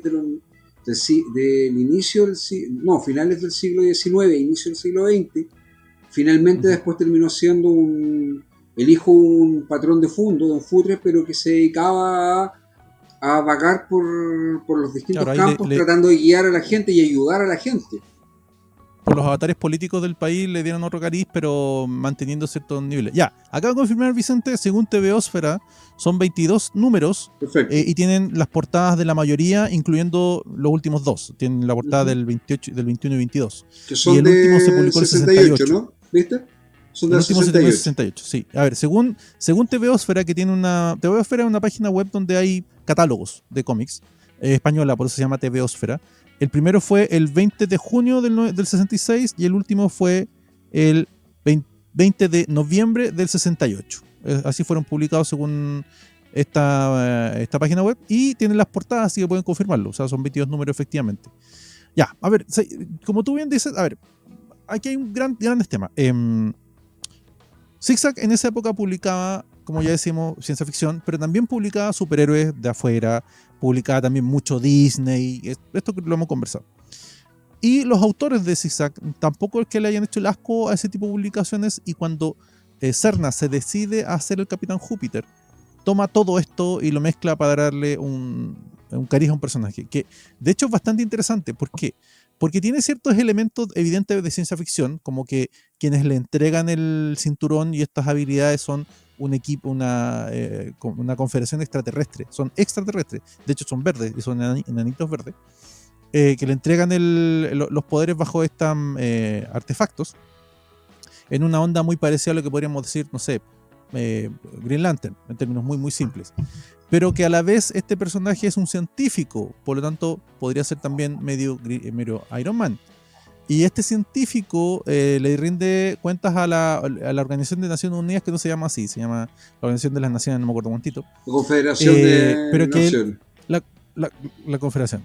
Pero que a la vez este personaje tiene mucha onda, es muy James Bond. ¿Por qué? Si ustedes ven entrevistas de los autores de esta época, para ellos James Bond, el cómic de James Bond que se publicaba acá en Chile, era lo que más les gustaba. Era una cuestión así como que tenías viajes internacionales, chicas guapas, ellos copiaban mucho de ahí, como la estructura del guión, de qué se trataban las temáticas, tenías estos villanos globales que buscaban como dominar el mundo, etcétera, etcétera, etcétera. Pero las primeras historias, al menos los primeros 4 números del Capitán Júpiter, se enfrenta contra elementos extraordinarios, porque no es que se enfrente a extraterrestres, sino que se enfrenta a una raza que vive bajo el océano. ¿Ya? Se enfrenta contra extraterrestres y vienen varios elementos que tienen mucho que ver con la ciencia ficción, donde venían escribiendo estos autores. Los autores escribían ciencia ficción. Hay una historia en donde él pelea contra un Capitán Júpiter falso, que es como el villano que ellos pretendían ocupar y que tenía los poderes porque una confederación de villanos intergalácticos que estaban enojados con la patrulla intergaláctica habían decidido robar elementos similares al Capitán Júpiter para ponerlo ahí. O sea, son historias sumamente naif, weón. O sea, tú veis, por ejemplo, el primer monstruo que sale, weón, que es como verde, con la boca grande, las orejas grandes.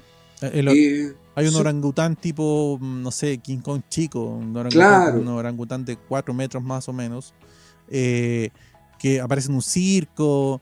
Tiene mucho que ver con las temáticas que se ocupaban en esa época. Ahora, elemento a destacar: uno, era muy ingenioso el personaje en sí mismo.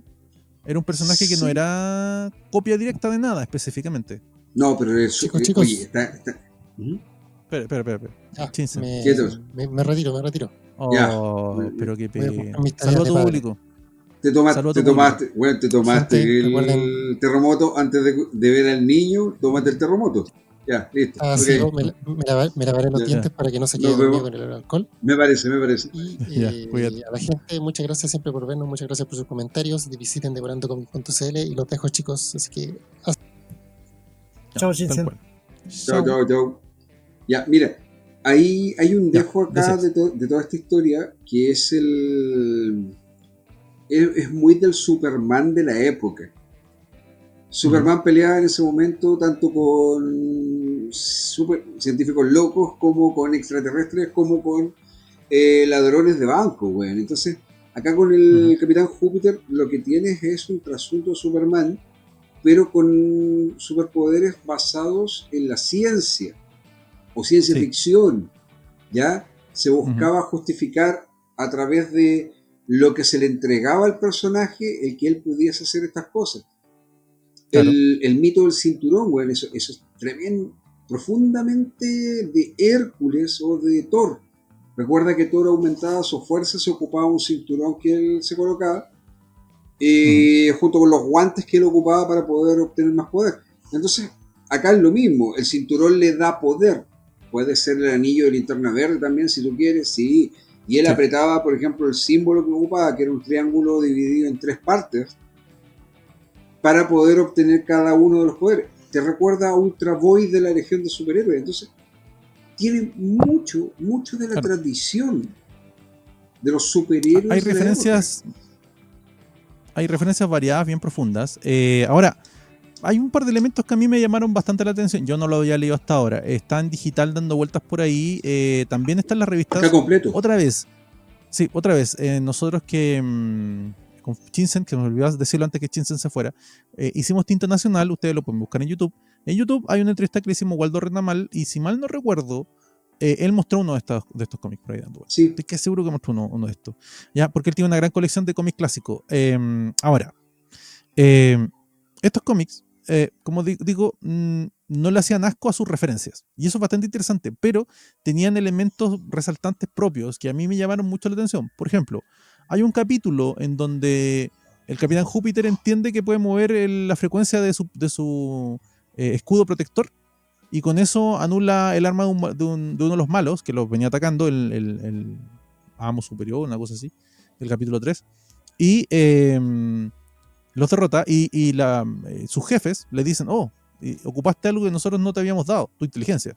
Porque de hecho ellos lo escogen a él por su inteligencia, por sus valores éticos y su inteligencia específicamente. Lo dicen en el capítulo en que lo escogen. Y después hay un capítulo en donde los jefes del Capitán Júpiter, ¿cómo se llama? La Confederación Intergaláctica.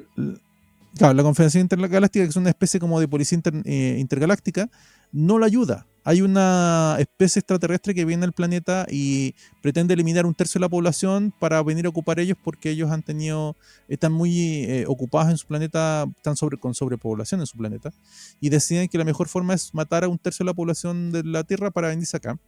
Y cuando el Capitán Júpiter va a hablar con sus jefes, estos les dicen, sí, mira, ellos hacen eso y está en su naturaleza, nosotros nos vamos a intervenir. Y eso a mí me impactó porque fue como, wow, o sea, ya, y el Capitán Júpiter logra solucionar el problema encontrando un planeta con características similares a la de la Tierra, pero que está vacío de seres vivos con conocimiento. Por tanto, y ahí logra solucionar todo el tema y logra dar vuelta a la situación en el sentido que se salvan todo el planeta y ya no hay más ataque extraterrestre y todo el asunto. Ahora, ¿por qué lo resalto? Lo resalto porque es una solución a un problema que rara vez uno ve en un cómic tan, como bien dice Vicente, naif, tan simple. Se supone que los buenos son buenos y los malos son malos. Y de repente viene esta policía intergaláctica y te dice, no, mira, los que te están atacando no son malos. Es lo que hacen para poder sobrevivir. Y por lo tanto está bien que lo hagan. Y qué pena por tu planeta, pero no hay nada más que hacer. ¿Ya? Es un dilema ético bien interesante por un cómic tan simple. Me gustó mucho cómo quedó. No sé. Fernando, ¿has visto alguna vez Capitán Júpiter? Mira, leí algunos números y claro, inmediatamente me llevó a Linterna Verde y a lo ingenuo, en el sentido de que era como el tipo protagonista demasiado inteligente, como que no hay mucha, no hay un desarrollo desde el primer número. Ya te pasamos el cinturón, tú eres el tipo inteligente, te voy a proteger el planeta, pero no hay mucho error, no hay mucho aprendizaje. El tipo es muy capo, ya, ingenioso, aprieto los botones y tengo poderes. Entonces, de mucha inmediatez. Como que, o sea, yéndome a la época, claro, tú compráis toda la historia, pero viéndola ahora no ha envejecido bien. Por los números que hasta el número 3, 4, lo encontré demasiado inocentón. Como que yo en este momento o sea, la idea está interesante, pero creo que es hija de su época, no es para ahora. Tendría que readaptarse, de justificarse muchas cosas, hacer un retcon onda Morrison para que la cuestión pudiera ser vendible ahora. ¿Cachai? Literalmente es un cómic para niños. Sí. O sea, sí, pero, claramente, sí. Está hecho y armado. Si nosotros quisiéramos, no sé, como hizo, no sé, pues a Moore con Marvelman, no sé, por lo que sea, ¿cachai? Que para tratar de abarcar a otro público o atraer a otro público, porque solamente queda en la nostalgia, ¿cachai? No ve más allá, o sea, por mucho que haya hecho más de ¿cuántos? ¿20 números dijiste? ¿22? 20 números, sí. 22 números en 2 años y un poquito más. Queda ahí, o sea, puede rescatarse mucho de eso para hacerlo algo actualizado ahora. ¿Es posible? Sí, yo creo que sí, pero lo encuentro todo que es demasiado inocente. Independiente que sea para niños, yo lo veo ahora. Un niño de ahora se caga la risa con la cuestión, no va a tener esa weá de soñar con llevar que el niño quiera ser científico, quiera ser astrónomo, no sé, quiere ser algo más. Claro. Que sea el mensaje que va inserto en la historia, ¿cachai? Como que te impulsa a hacer cosas, no sé, como que Star Trek, que mucha gente quiso ser astronauta o quiso ser piloto. Entonces, la misma cuestión como esto. Star Trek, siendo una serie de ciencia ficción, mantiene los mismos códigos, los mismos mensajes hasta ahora, y no lo veo en una historia como esta, que todavía lo encuentro demasiado bonita, tierna, inocente. Ojo, es que estamos hablando en el fondo de Luis Serna, es un autor que hizo muchas cosas. Él hizo varios trabajos, entre eso, bueno, siempre se menciona la historia de Huevonalandia, que fue una de las últimas cosas que hizo, fue en el 2006, una cosa así. Pero Serna sabía los códigos de lo que se estaba publicando en el fondo afuera. Tenemos que entender que en la época en que se están publicando las historias de Superman todavía eran en ese tono, o quizás las historias que ya se estaban escribiendo en Estados Unidos estaban un poco más cambiadas, pero a finales de los 50, principios de los 60, todavía Superman, por ejemplo, tenía supercaballos, tenía sí, o sea, los simios. Los cómics eran para niños, en realidad. Ese era el tema. Esta publicación era una publicación para niños. O sea, a ver, lo que hicieron ellos fue imitar lo que veían que llegaba de afuera. ¿Ya? Claro. Porque además pasaba que en esa época todo este tema de las licencias y los cómics tenían una distribución y una función bien extraña. Que de hecho ni los propios autores te podían explicar cómo funcionaba todo el tema de la venta de la licencia y la venta de los cómics. Ciertamente, pero ahí está el detalle. Es verdad lo que dice Fernando. ¿Qué pasaría ahora con un personaje así? Tendría que ser más justificable. Sí, claro. O sea, y reestructurable. De hecho, yo me di un poco el tiempo de revisar algunas de las páginas y de las cosas que están haciendo los chicos que trabajan con el personaje actualmente. Y van muy en la línea de los superhéroes y la aventura. Así que está bien, por lo menos, el trabajo que yo puedo destacar de todo lo que sé, lo que pude ver, es el de John González, pero es porque precisamente el trabajo de John yo sé que tiene calidad. El trabajo de él tiene un mérito único. Pero bueno, por lo mismo también la historia eran de 9 páginas, 10 páginas. Hacían 32 páginas con las portadas. Y era porque la historia eran simple y cortas. Esto era cómic para niños, dedicado directamente para niños. Pero, ¿cuál es el chiste? El chiste es que aquí había un germen de algo. Sí. El personaje en sí mismo no está mal. De hecho, comparado con lo que teníamos en esa época, yo te diría que al menos tenía el ingenio de mezclar conceptos como el James Bond con, no sé, con el Hombre de Bronce, con Doc Savage y Linterna Verde.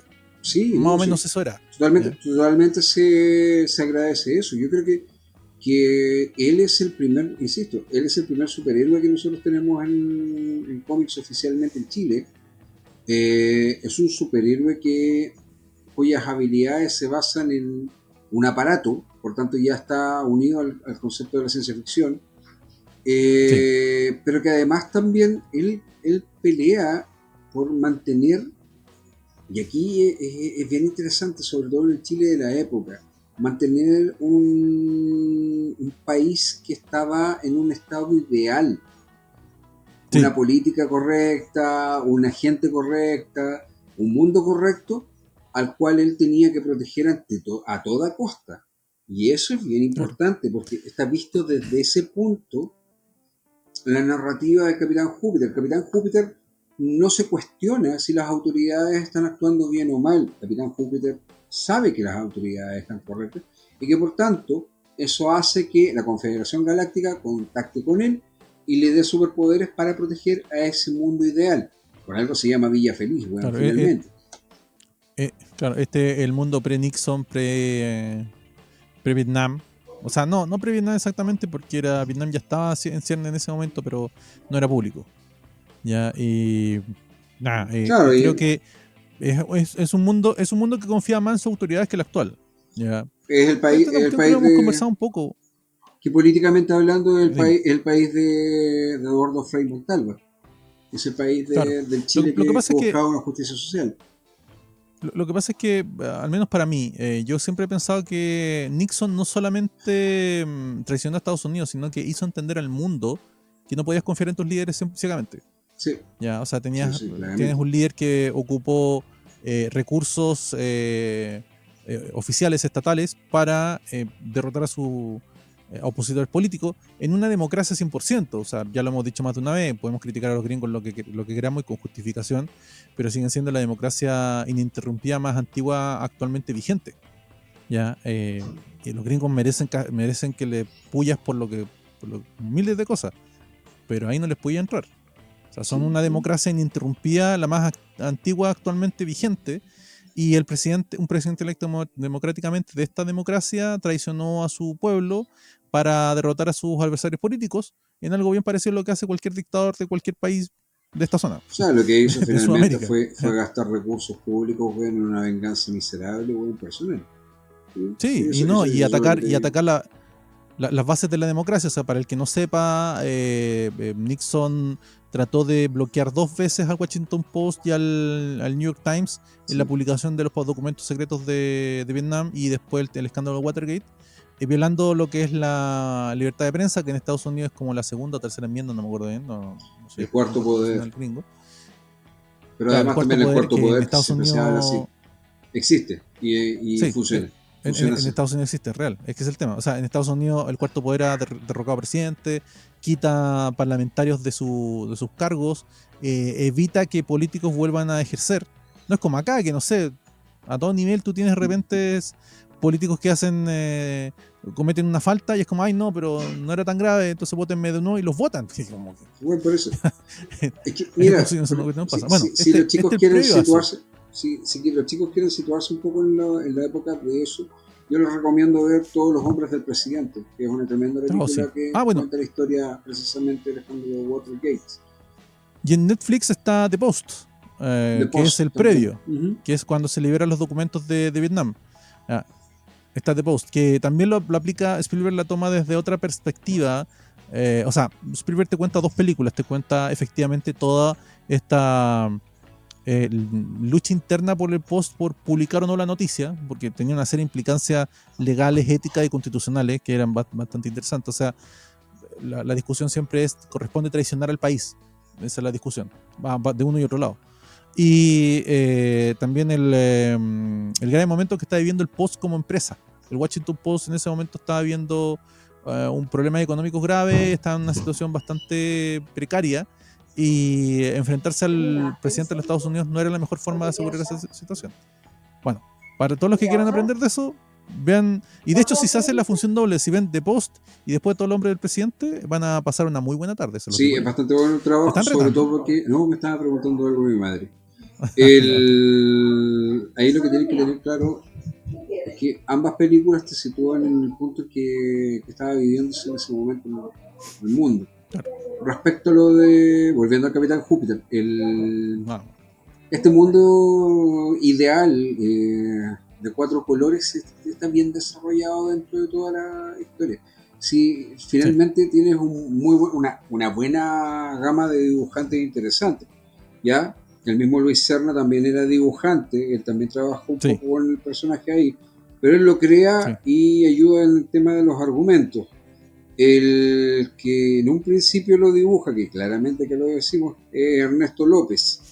Sí, lo dijimos, Sin embargo, y de hecho, mira, acá hay un comentario bien interesante, es de Moisés Hanson, así que el comentario está documentado. Ya. Él sostiene que la primera obra de ciencia ficción chilena en historieta es Viaje de la Tierra a Marte de Juan Magri, ¿ya? Que fue publicado en el año 24. Pero que también menciona que el Capitán Júpiter comienza a desarrollar esos elementos dentro de la historia. Y es bien importante porque es un superhéroe que basa sus poderes, insisto, en la ciencia. Así como Linterna Verde, Fernando lo dijo bien claramente. O sea, es una pseudociencia, pero sí. Claro. Buscaba tener una justificación. Y bueno, Ernesto López después es, si no me equivoco, reemplazado por Lincoln Fuentes. Sí, Lincoln Fuentes dibujó. Ay, perdona. Lincoln Fuentes fue el que dibujó por más tiempo al Capitán Júpiter. De hecho, hay mucha entrevista a Lincoln Fuentes hablando de él más que de Luis Serna. Luis Serna es conocido por una serie de obras que él tiene, pero específicamente no se le menciona, no se le pregunta por el Capitán Júpiter porque él, al parecer, nunca guionizó Capitán Júpiter. No, él lo crea como el concepto.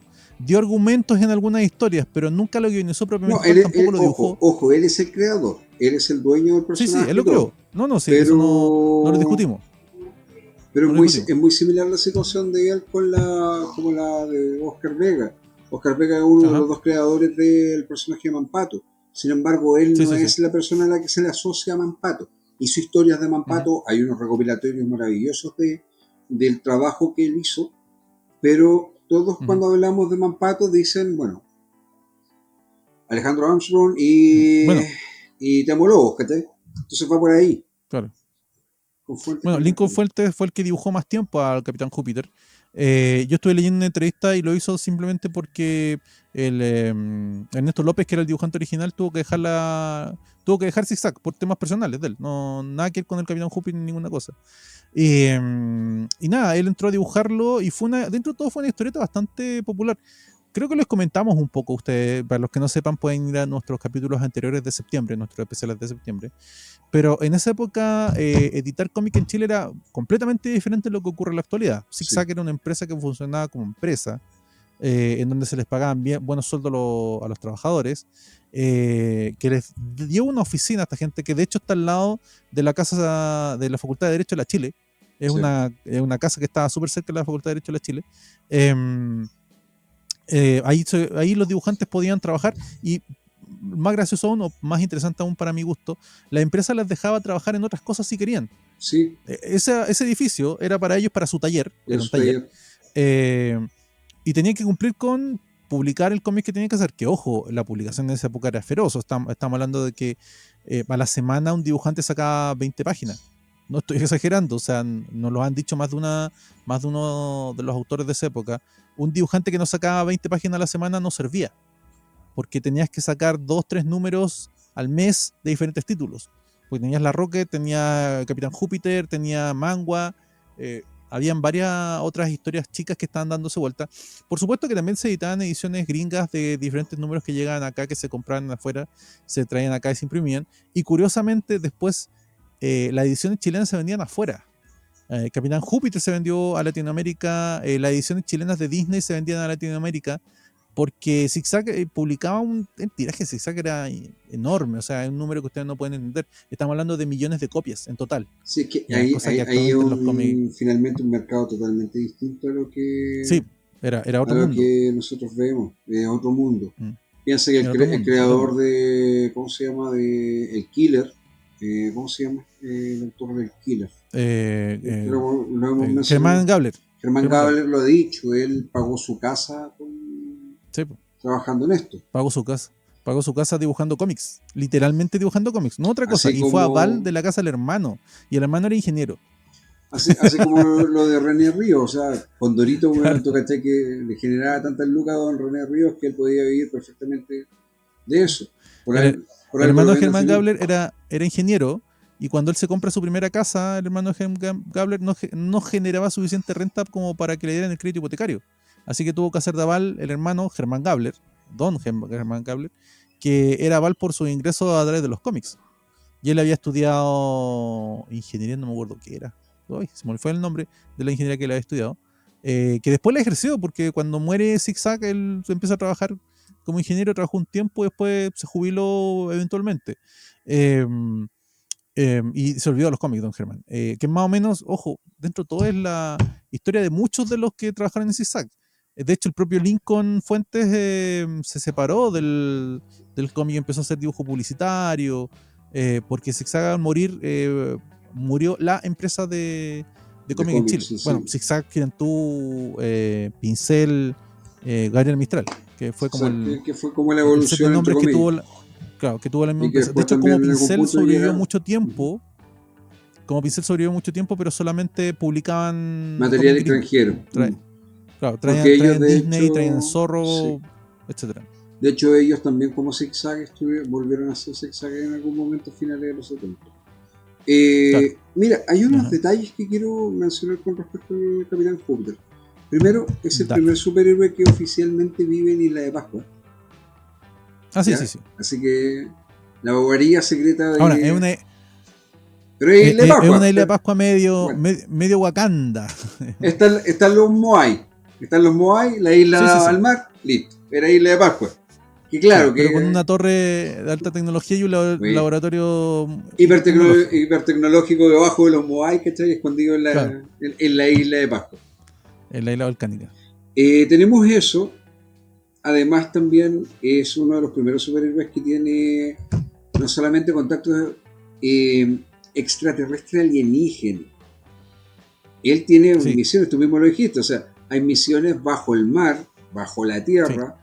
Se plantea en una de las historias que existe el Sol Negro, que es el sol interno de la Tierra, que hay una vida ahí y una vegetación especial, y hay un mundo. La teoría de la Tierra hueca, que es una teoría que existe. Hay gente que postula, hay científicos de verdad que postulan que la Tierra es hueca, por un tema de densidad, que consideran que si la Tierra no es hueca, la densidad interna de la Tierra es insostenible, o sea, debería colapsar en sí mismo. Hay un tema matemático y físico que está dando vuelta. No es broma, hay una teoría que dice que la Tierra es hueca. Y en base a esa teoría hay gente que hace ciencia ficción diciendo que dentro de eso hay un mundo.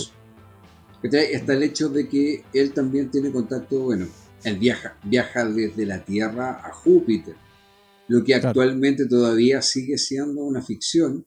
Él lo cumple llegando al planeta y se encuentra con gente con características que eran los típicos, no sé, alienígenas enanitos verdes. Enanitos verdes, pues, bueno, ahora sabemos, por ejemplo, por eso, ahora sabemos, y gracias a escritores de ciencia ficción que además también fueron otras cosas aparte de escribir ciencia ficción, como Isaac Asimov. Mucha gente no sé si lo sabe, pero Isaac Asimov tenía 3 distintos doctorados. Este muchacho planteaba que en realidad en Júpiter, por el tipo de presión y todo, deberían ser diferentes los seres si es que existiesen. Tienen todas las condiciones para tener vida familiar similar a la humana, pero no necesariamente son exactamente iguales. Bueno, y en la primera aventura, el Capitán Júpiter llega a Urano y se enfrenta a Krog, que es un villano clásico, gorilesco, intergaláctico que buscaba, bueno, en Urano hay población, y él busca conquistar esa población. En una volada así, muy en el sentido que no te explican nada, eso es así, tú sabes que eso es así, y creo que el malo, los que vienen en Urano son los buenos, y hay que derrotar a los malos, y Capitán Júpiter los derrota, y todos felices y contentos, y nos vamos a comer perdices. Y es que ahí también está, ahí está el espíritu más profundo de esta historia. Él sabe completamente qué es bueno y qué es malo. O sea, qué es lo que ocurre, bueno, qué es correcto y qué es lo que es incorrecto, punto. Y él va a ayudar a la gente de esa forma. Claro, él no tiene matices con respecto a esto. Si tú te fijas, incluso el diseño del traje, que alude claramente a un diseño tipo Superman, pero con algunas variaciones. O sea, tiene un triángulo en el pecho, tiene una capa, tiene color rojo, pero botas, se pone los calzoncillos encima, se pone los calzoncillos encima de los pantalones, ¿sí? Pero son colores claros que también se busca dar una identidad diferente, y ahí viene, por ejemplo, me empiezo a preguntar y digo, bueno, a ver, Capitán Júpiter es rubio, y es un superhéroe chileno, pero este bueno es rubio. Bueno, y además se llama Rex Payne. Rex Payne tiene el nombre, es que ahora el nombre también tiene que ver con el hecho de la comercialización de un personaje. Tal vez ellos querían venderlo afuera. A ver, seamos sinceros, lo más probable es que lo que estaban buscando ellos como autor era esconder que era chileno, porque probablemente si era chileno iba a vender menos. Ya, seamos sinceros, o sea, estamos hablando de una época donde tú comprabas cómics de DC, de Superman y Batman de los antiguos, y sabías que eran gringos. Entonces, entre comillas, neutralizar toda referencia a Chile, salvo esta anecdótica de que el cuartel general de Rex Payne estaba en Isla de Pascua, que tampoco se llama Isla Pascua, ¿ya? Estaban los Moai, pero es como la referencia a Chile que hay. El resto ocurre en un mundo neutro, en un mundo donde hay buenos y malos. A veces los buenos no son tan buenos, a veces los malos no son tan malos, en donde hay una especie como de chinos. Hay unos chinos que no resiste el paso de lo políticamente correcto actual, porque hay unos chinos amarillos chicos con dientes salidos, que no son chinos. Te recuerda mucho a los dibujos de Milton Caniff en Terry y los piratas, weón. O sea, era así, y ellos lo veían de esa manera. Sí, era así, y bueno, y estos personajes son muy caricaturescos, pero en malas, así como casi insultos raciales. Pero bueno, están estos chinos, que no son chinos, se llaman de otra forma porque vienen en otro país. Hay rusos, alemanes, gringos y nosotros, entre comillas. Pero bueno, ¿sabes qué? A mí hay una variación que me gustó mucho, que al final de cuentas los autores no se quedaron ahí mismo, sino que fueron dándole variaciones y transforman a este personaje. Pasa a tener estas historias cortas dentro del cómic de 32 páginas a tener una historia larga de 32 páginas, en donde enfrenta diferentes aventuras y empieza a tener un grupo opositor, que son esta organización del mal, encapuchados, que incluso le ponen una fe fatal en un momento. Hay que decir una cosa, a veces el dibujo, sobre todo al principio, era medio torpe para mi gusto. Después cuando entra Lincoln Fuentes, el dibujo se pone más fino. Él tenía mucha más mano para mi gusto. Ya, las portadas de hecho de Lincoln Fuentes son bastante mejores. Y el dibujo femenino es harto mejor. El caballero ahí le ponía empeño, le gustaba dibujar mujeres. Sí. Bueno, Fernando, ¿tú qué piensas de eso? De estos elementos que hablamos nosotros acá. En todo el contexto de lo que pudiste yo no ver, sabía, claramente había material para desarrollar. Lo que sí que vuelvo al tema de que hijo de su época, al diseñar o dibujar a personajes de otras nacionalidades como los detalles muy fuertes, como para diferenciar lo que son casi chocantes, que en esta época serían ya más que ofensivos. Pensando en si nos vamos a los cómics cuando, no sé, desde la Segunda Guerra Mundial, cuando no sé, el Capitán América tenía que pegarle a los chinos, a los japoneses, que eran amarillos con los dientes afuera, los rasgos bien fuertes. Hijo de la época del cómic, no, en esta época no tendrían que ser más ligeros, más transversales. La historia sí me vuelve al mismo tema, o sea, por mucho que sea infantil, hay potencial para elevarla y desarrollarla bajo otros temas más adultos. ¿Sí? Eso por lo que me han contado. Bueno, a mí me parece que, claro, hay una evolución del personaje. Las historias del personaje se vuelven más de como de conspiración internacional tipo James Bond. Para mi gusto, bueno, esta es una cuestión que yo lo sé porque en su momento, cuando pude entrevistar a estos diferentes autores de los que todavía siguen vivo y circulando, que no hay pocos, ojo, de hecho hay un montón de esta camada de autores que siguen por ahí dando vuelta, algunos se convirtieron en escultores. Uno, el que dibujaba Mankey, que se me acaba de olvidar el nombre, este caballero fue el que dibujó el retrato de O'Higgins que está en la escuela militar. Que es finalmente el retrato de O'Higgins que todos tenemos en la mente. Él se ganó un concurso nacional de pintura al óleo por pintar a O'Higgins, y ese es el dibujo de O'Higgins que todos tenemos en la mente, que apareció en el Icarito en su momento, que aparece en todos los libros de historia. Lo pintó él. Ya, porque se volvió pintor de pintura de artes plásticas, entre comillas. Hay otros que se volvieron escultores. Hay gente que se retiró completamente del mundo del dibujo y del arte y entre comillas ejerció sus carreras, porque muchos venían de carreras más prácticas, más técnicas, por decirlo de cierta forma. Pero a pesar de eso, todos en su momento, cuando yo logré conversar con ellos de estos temas, mencionaban a James Bond como una de sus fuentes. Que está de moda en esa época. Claro, las historias de James Bond en Chile se vendían muy bien, todo el mundo leía. De hecho, hay una entrevista a Lincoln Fuentes creo que es. Sí, creo que hay una entrevista a Lincoln Fuentes que está por internet en Viñetas del Fin del Mundo, en donde él cuenta que cuando él dibujaba esta época, él se subía a la micro, porque andaba en micro, y él veía que todo el mundo andaba con un librito de bolsillo y leías eso, porque en lo que tenías, las radios de bolsillo de transistores todavía no eran populares y las pilas te duraban 2 días, así que no era negocio andar escuchando música. No es como ahora que tú tienes el celular, te enchufas música y te olvidas del mundo. En esa época no. Y leías mucho. Y por eso es que en parte Zigzag tenía tiraje tan alto. El nivel de lectura que hay en ese momento en Chile, sobre todo considerando que Chile dentro de Sudamérica es de los países que ha tenido siempre los índices de analfabetismo más bajos. No es que no tengamos analfabetismo, en Chile hay analfabetismo, pero los índices que tenemos son los más bajos al nivel latinoamericano por mucho tiempo. ¿Ya? Y eso hacía que en Chile todo el mundo leyera y se vendía mucho. y este era uno de los títulos que tú podías comprar porque cumplía con una serie de requisitos y, como decíamos, escondían el hecho que fuera chileno para que tú no tuvieras dudas de comprarlo confundiéndote con que fuera de otra cosa. No sé, Vicente, ¿de qué más te gustaría conversar? Porque creo que ya cubrimos más o menos qué es lo que era el Capitán Júpiter en tenemos sí. cubierto un poco el tema con el Capitán Júpiter en ese punto. Que finalmente, mira, una de las razones por las cuales yo quería hablar de él es que tiene que ver con el tema de los superhéroes. En realidad pasaron mucho tiempo, hasta que se pudiese desarrollar algo similar.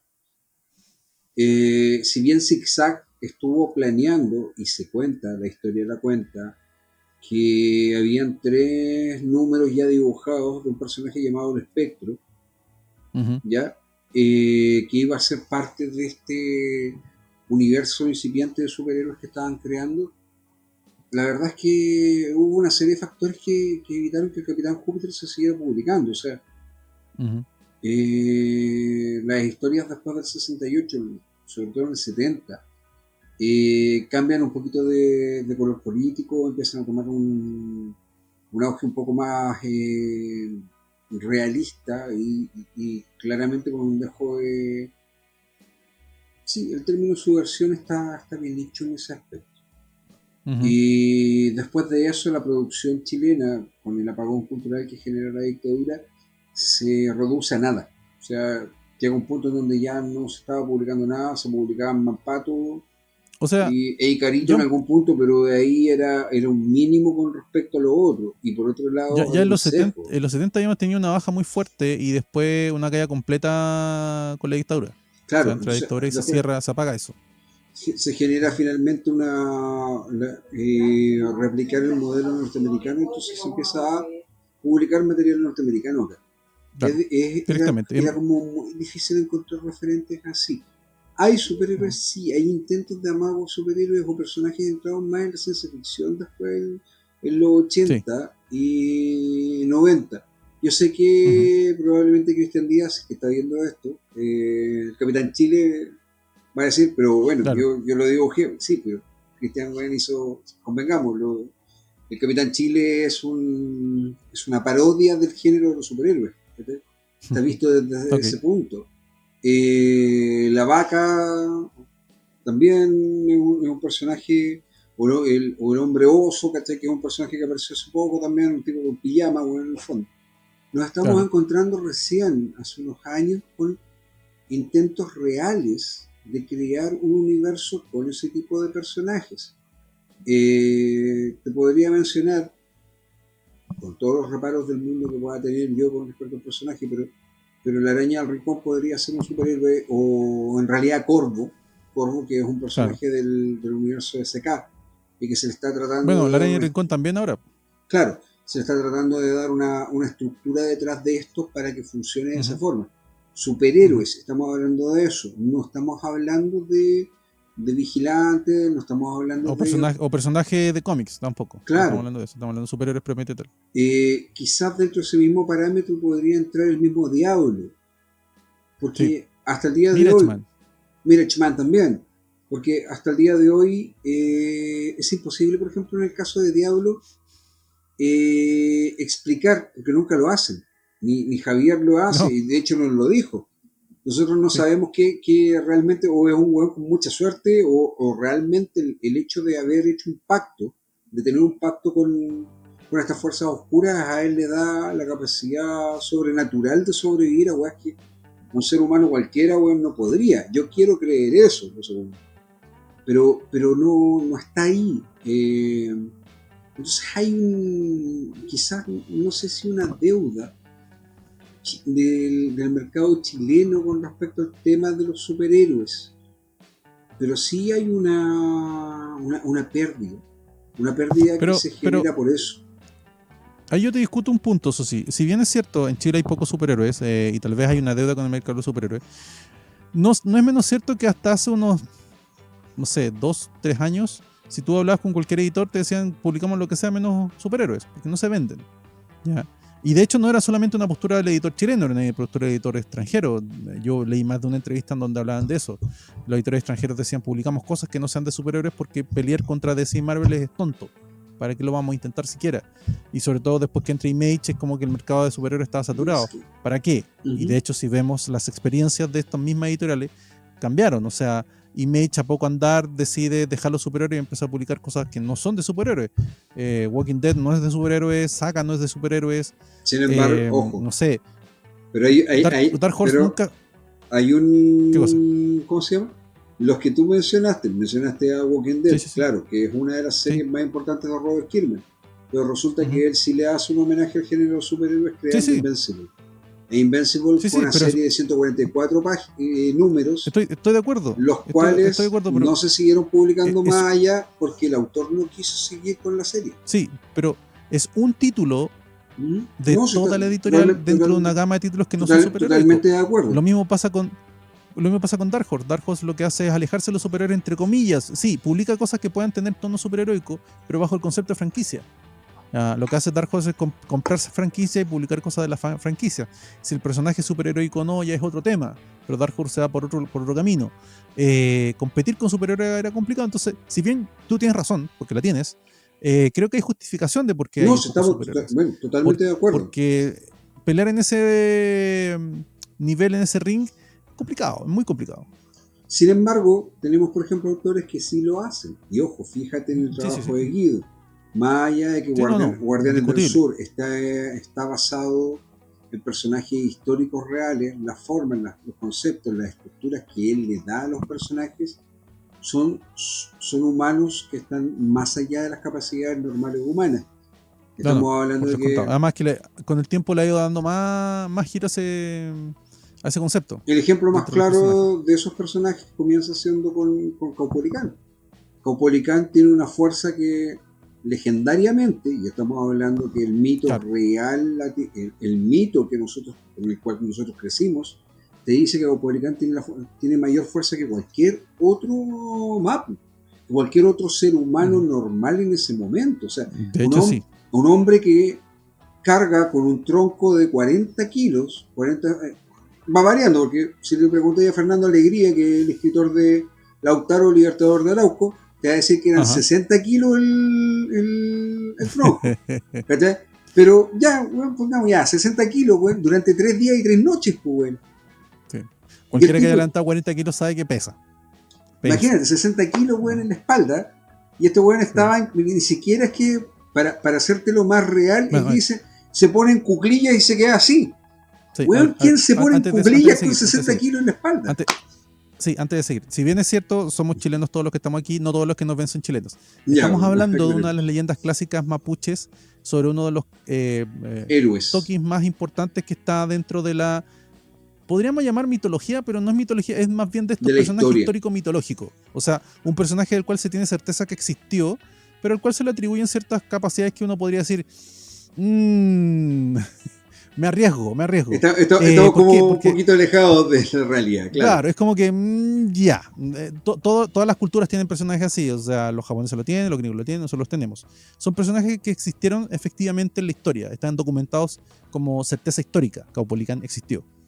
Y a él se le atribuyen ciertas capacidades físicas extraordinarias, de hecho, que eso lo llevaron a tomar el liderazgo del pueblo mapuche enfrentarse contra la española. Fin del paréntesis, porque como no nos ven, no todos los que nos ven son chilenos, es para que lo tengan. Oye, de hecho, hay una característica física que se menciona más de alguna vez, que no es menor. Él es tuerto. De nacimiento él tiene un ojo sin ver, un ojo blanco.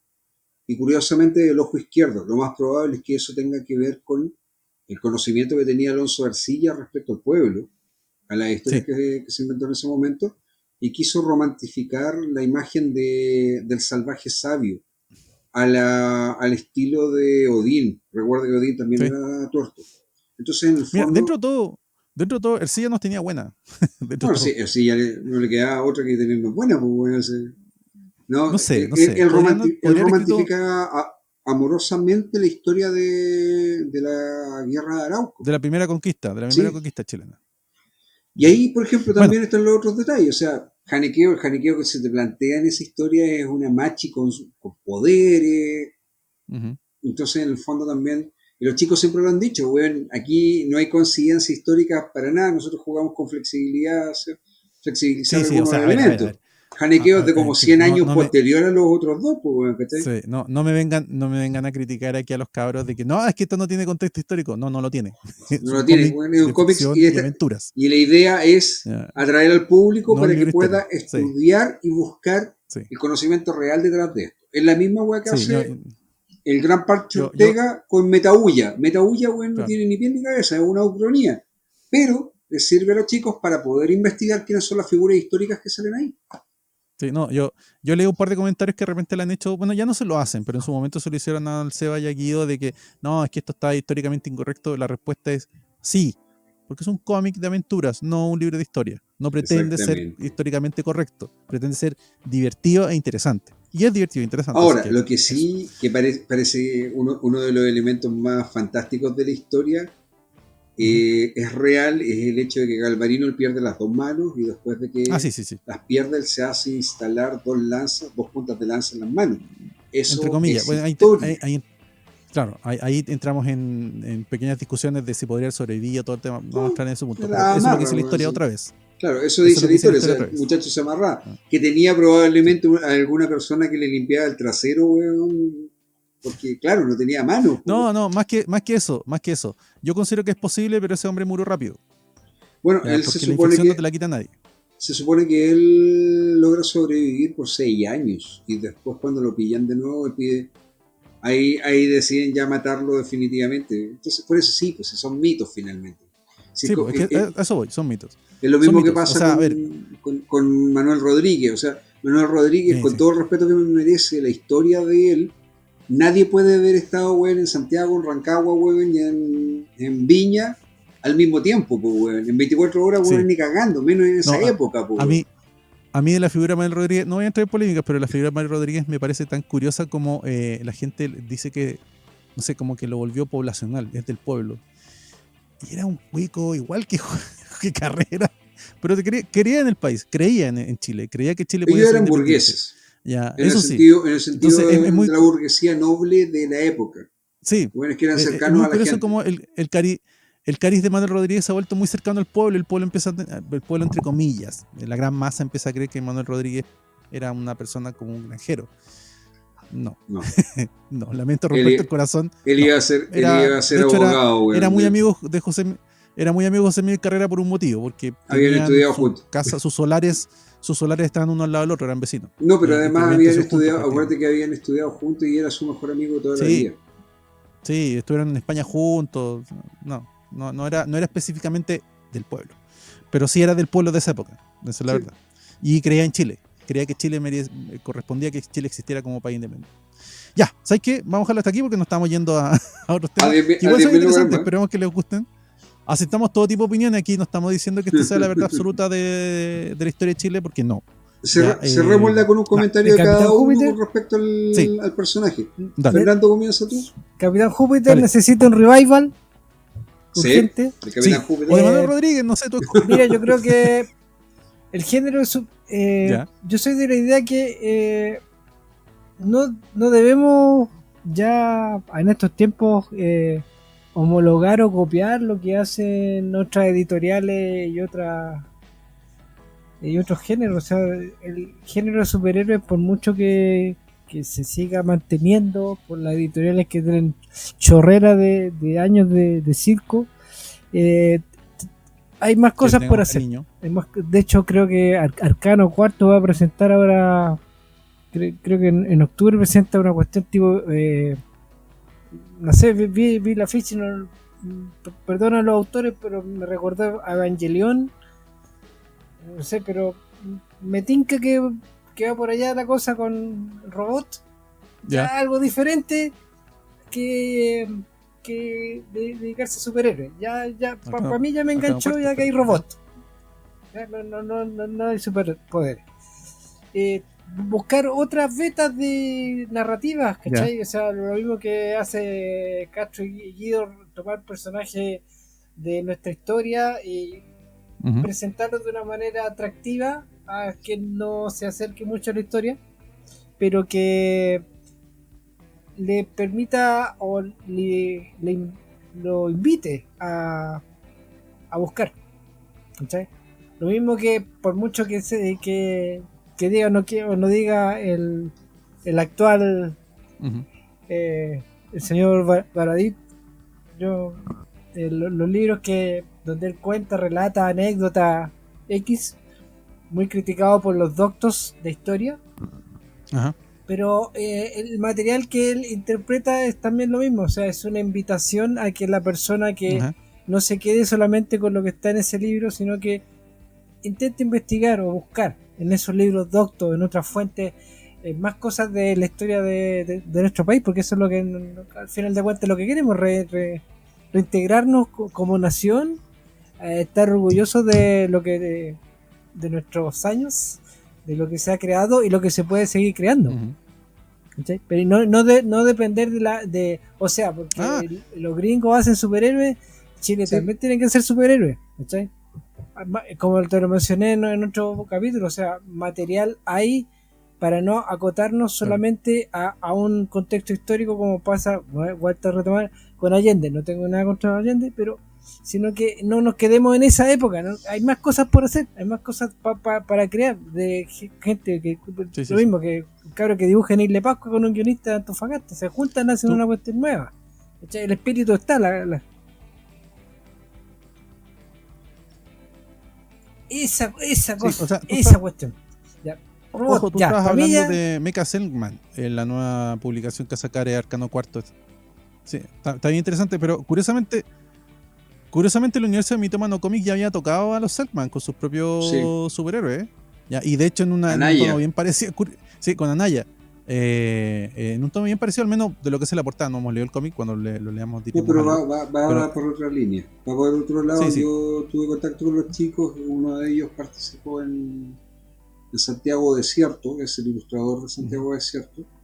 El trabajo va mucho más en la línea de lo que Fernando estaba mencionando precisamente. Bueno, y en todo caso mencionamos también a los de Mitomano Comics, porque si estamos hablando de superhéroes chilenos, pues ellos están jugando por el tema de los superhéroes. No nos cerremos a la receta que da el hermano mayor para hacer más cosas. O sea, podemos hacer más cosas y nosotros mismos no nos pisemos la cola en solamente quedarnos en un punto histórico del país para desarrollar historia. Hay más cosas por hacer. Eso va mi comentario final. Sí, no, hay diferentes historias por contar.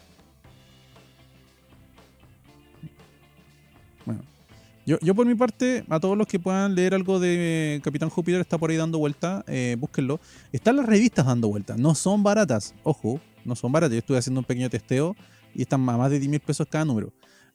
Por razones históricas conviene tener un par de números, no son imposibles de conseguir, están por ahí como les digo. Son una delicia, son de estas tipos de publicaciones que tú las ves y es arte por todos lados, desde la tapa a la contratapa es puro arte, es puro dibujo de ser humano, con una cosa muy grata. Se nota que los rotulados también son humanos, no hay nada de máquina, que es una cosa que muy bonito de ver, es mucha artesanía en la obra en su conjunto. Tampoco esperen nada del otro mundo, son historias, como ya dijimos, bien naif, bien simples, bien para niños, como correspondía en ese momento. Y yo espero que de verdad lo revivan en buena forma. Ya se ha hecho otras veces. Para los que no sepan, Mortis, el cómic de Mortis se publicaba justamente en paralelo con esto, era de esta época, ¿ya? Y con Mortis es una gran obra, así que no hay por qué perder la fe. El material está, en el fondo el material está, la posibilidad está. La gente que está trabajando en él, esperemos que vaya por los derroteros que ellos estimen convenientes y que por favor publiquen el material en físico. Yo a la gente que le recomiendo leer Capitán Júpiter, vaya a Aquellos Inolvidables TVOs. Es una página, un blogspot español, los cuales colocan material de distintas partes de habla hispana.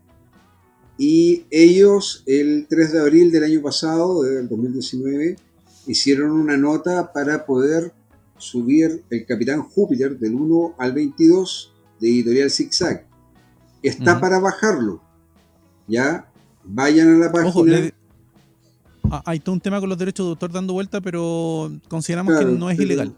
Pero en este caso, chicos, para que se pueda difundir, para que ustedes lo puedan leer, porque no está encontrarle el material, esta vez recurran al Mega, A la descarga. a la descarga, léanlo.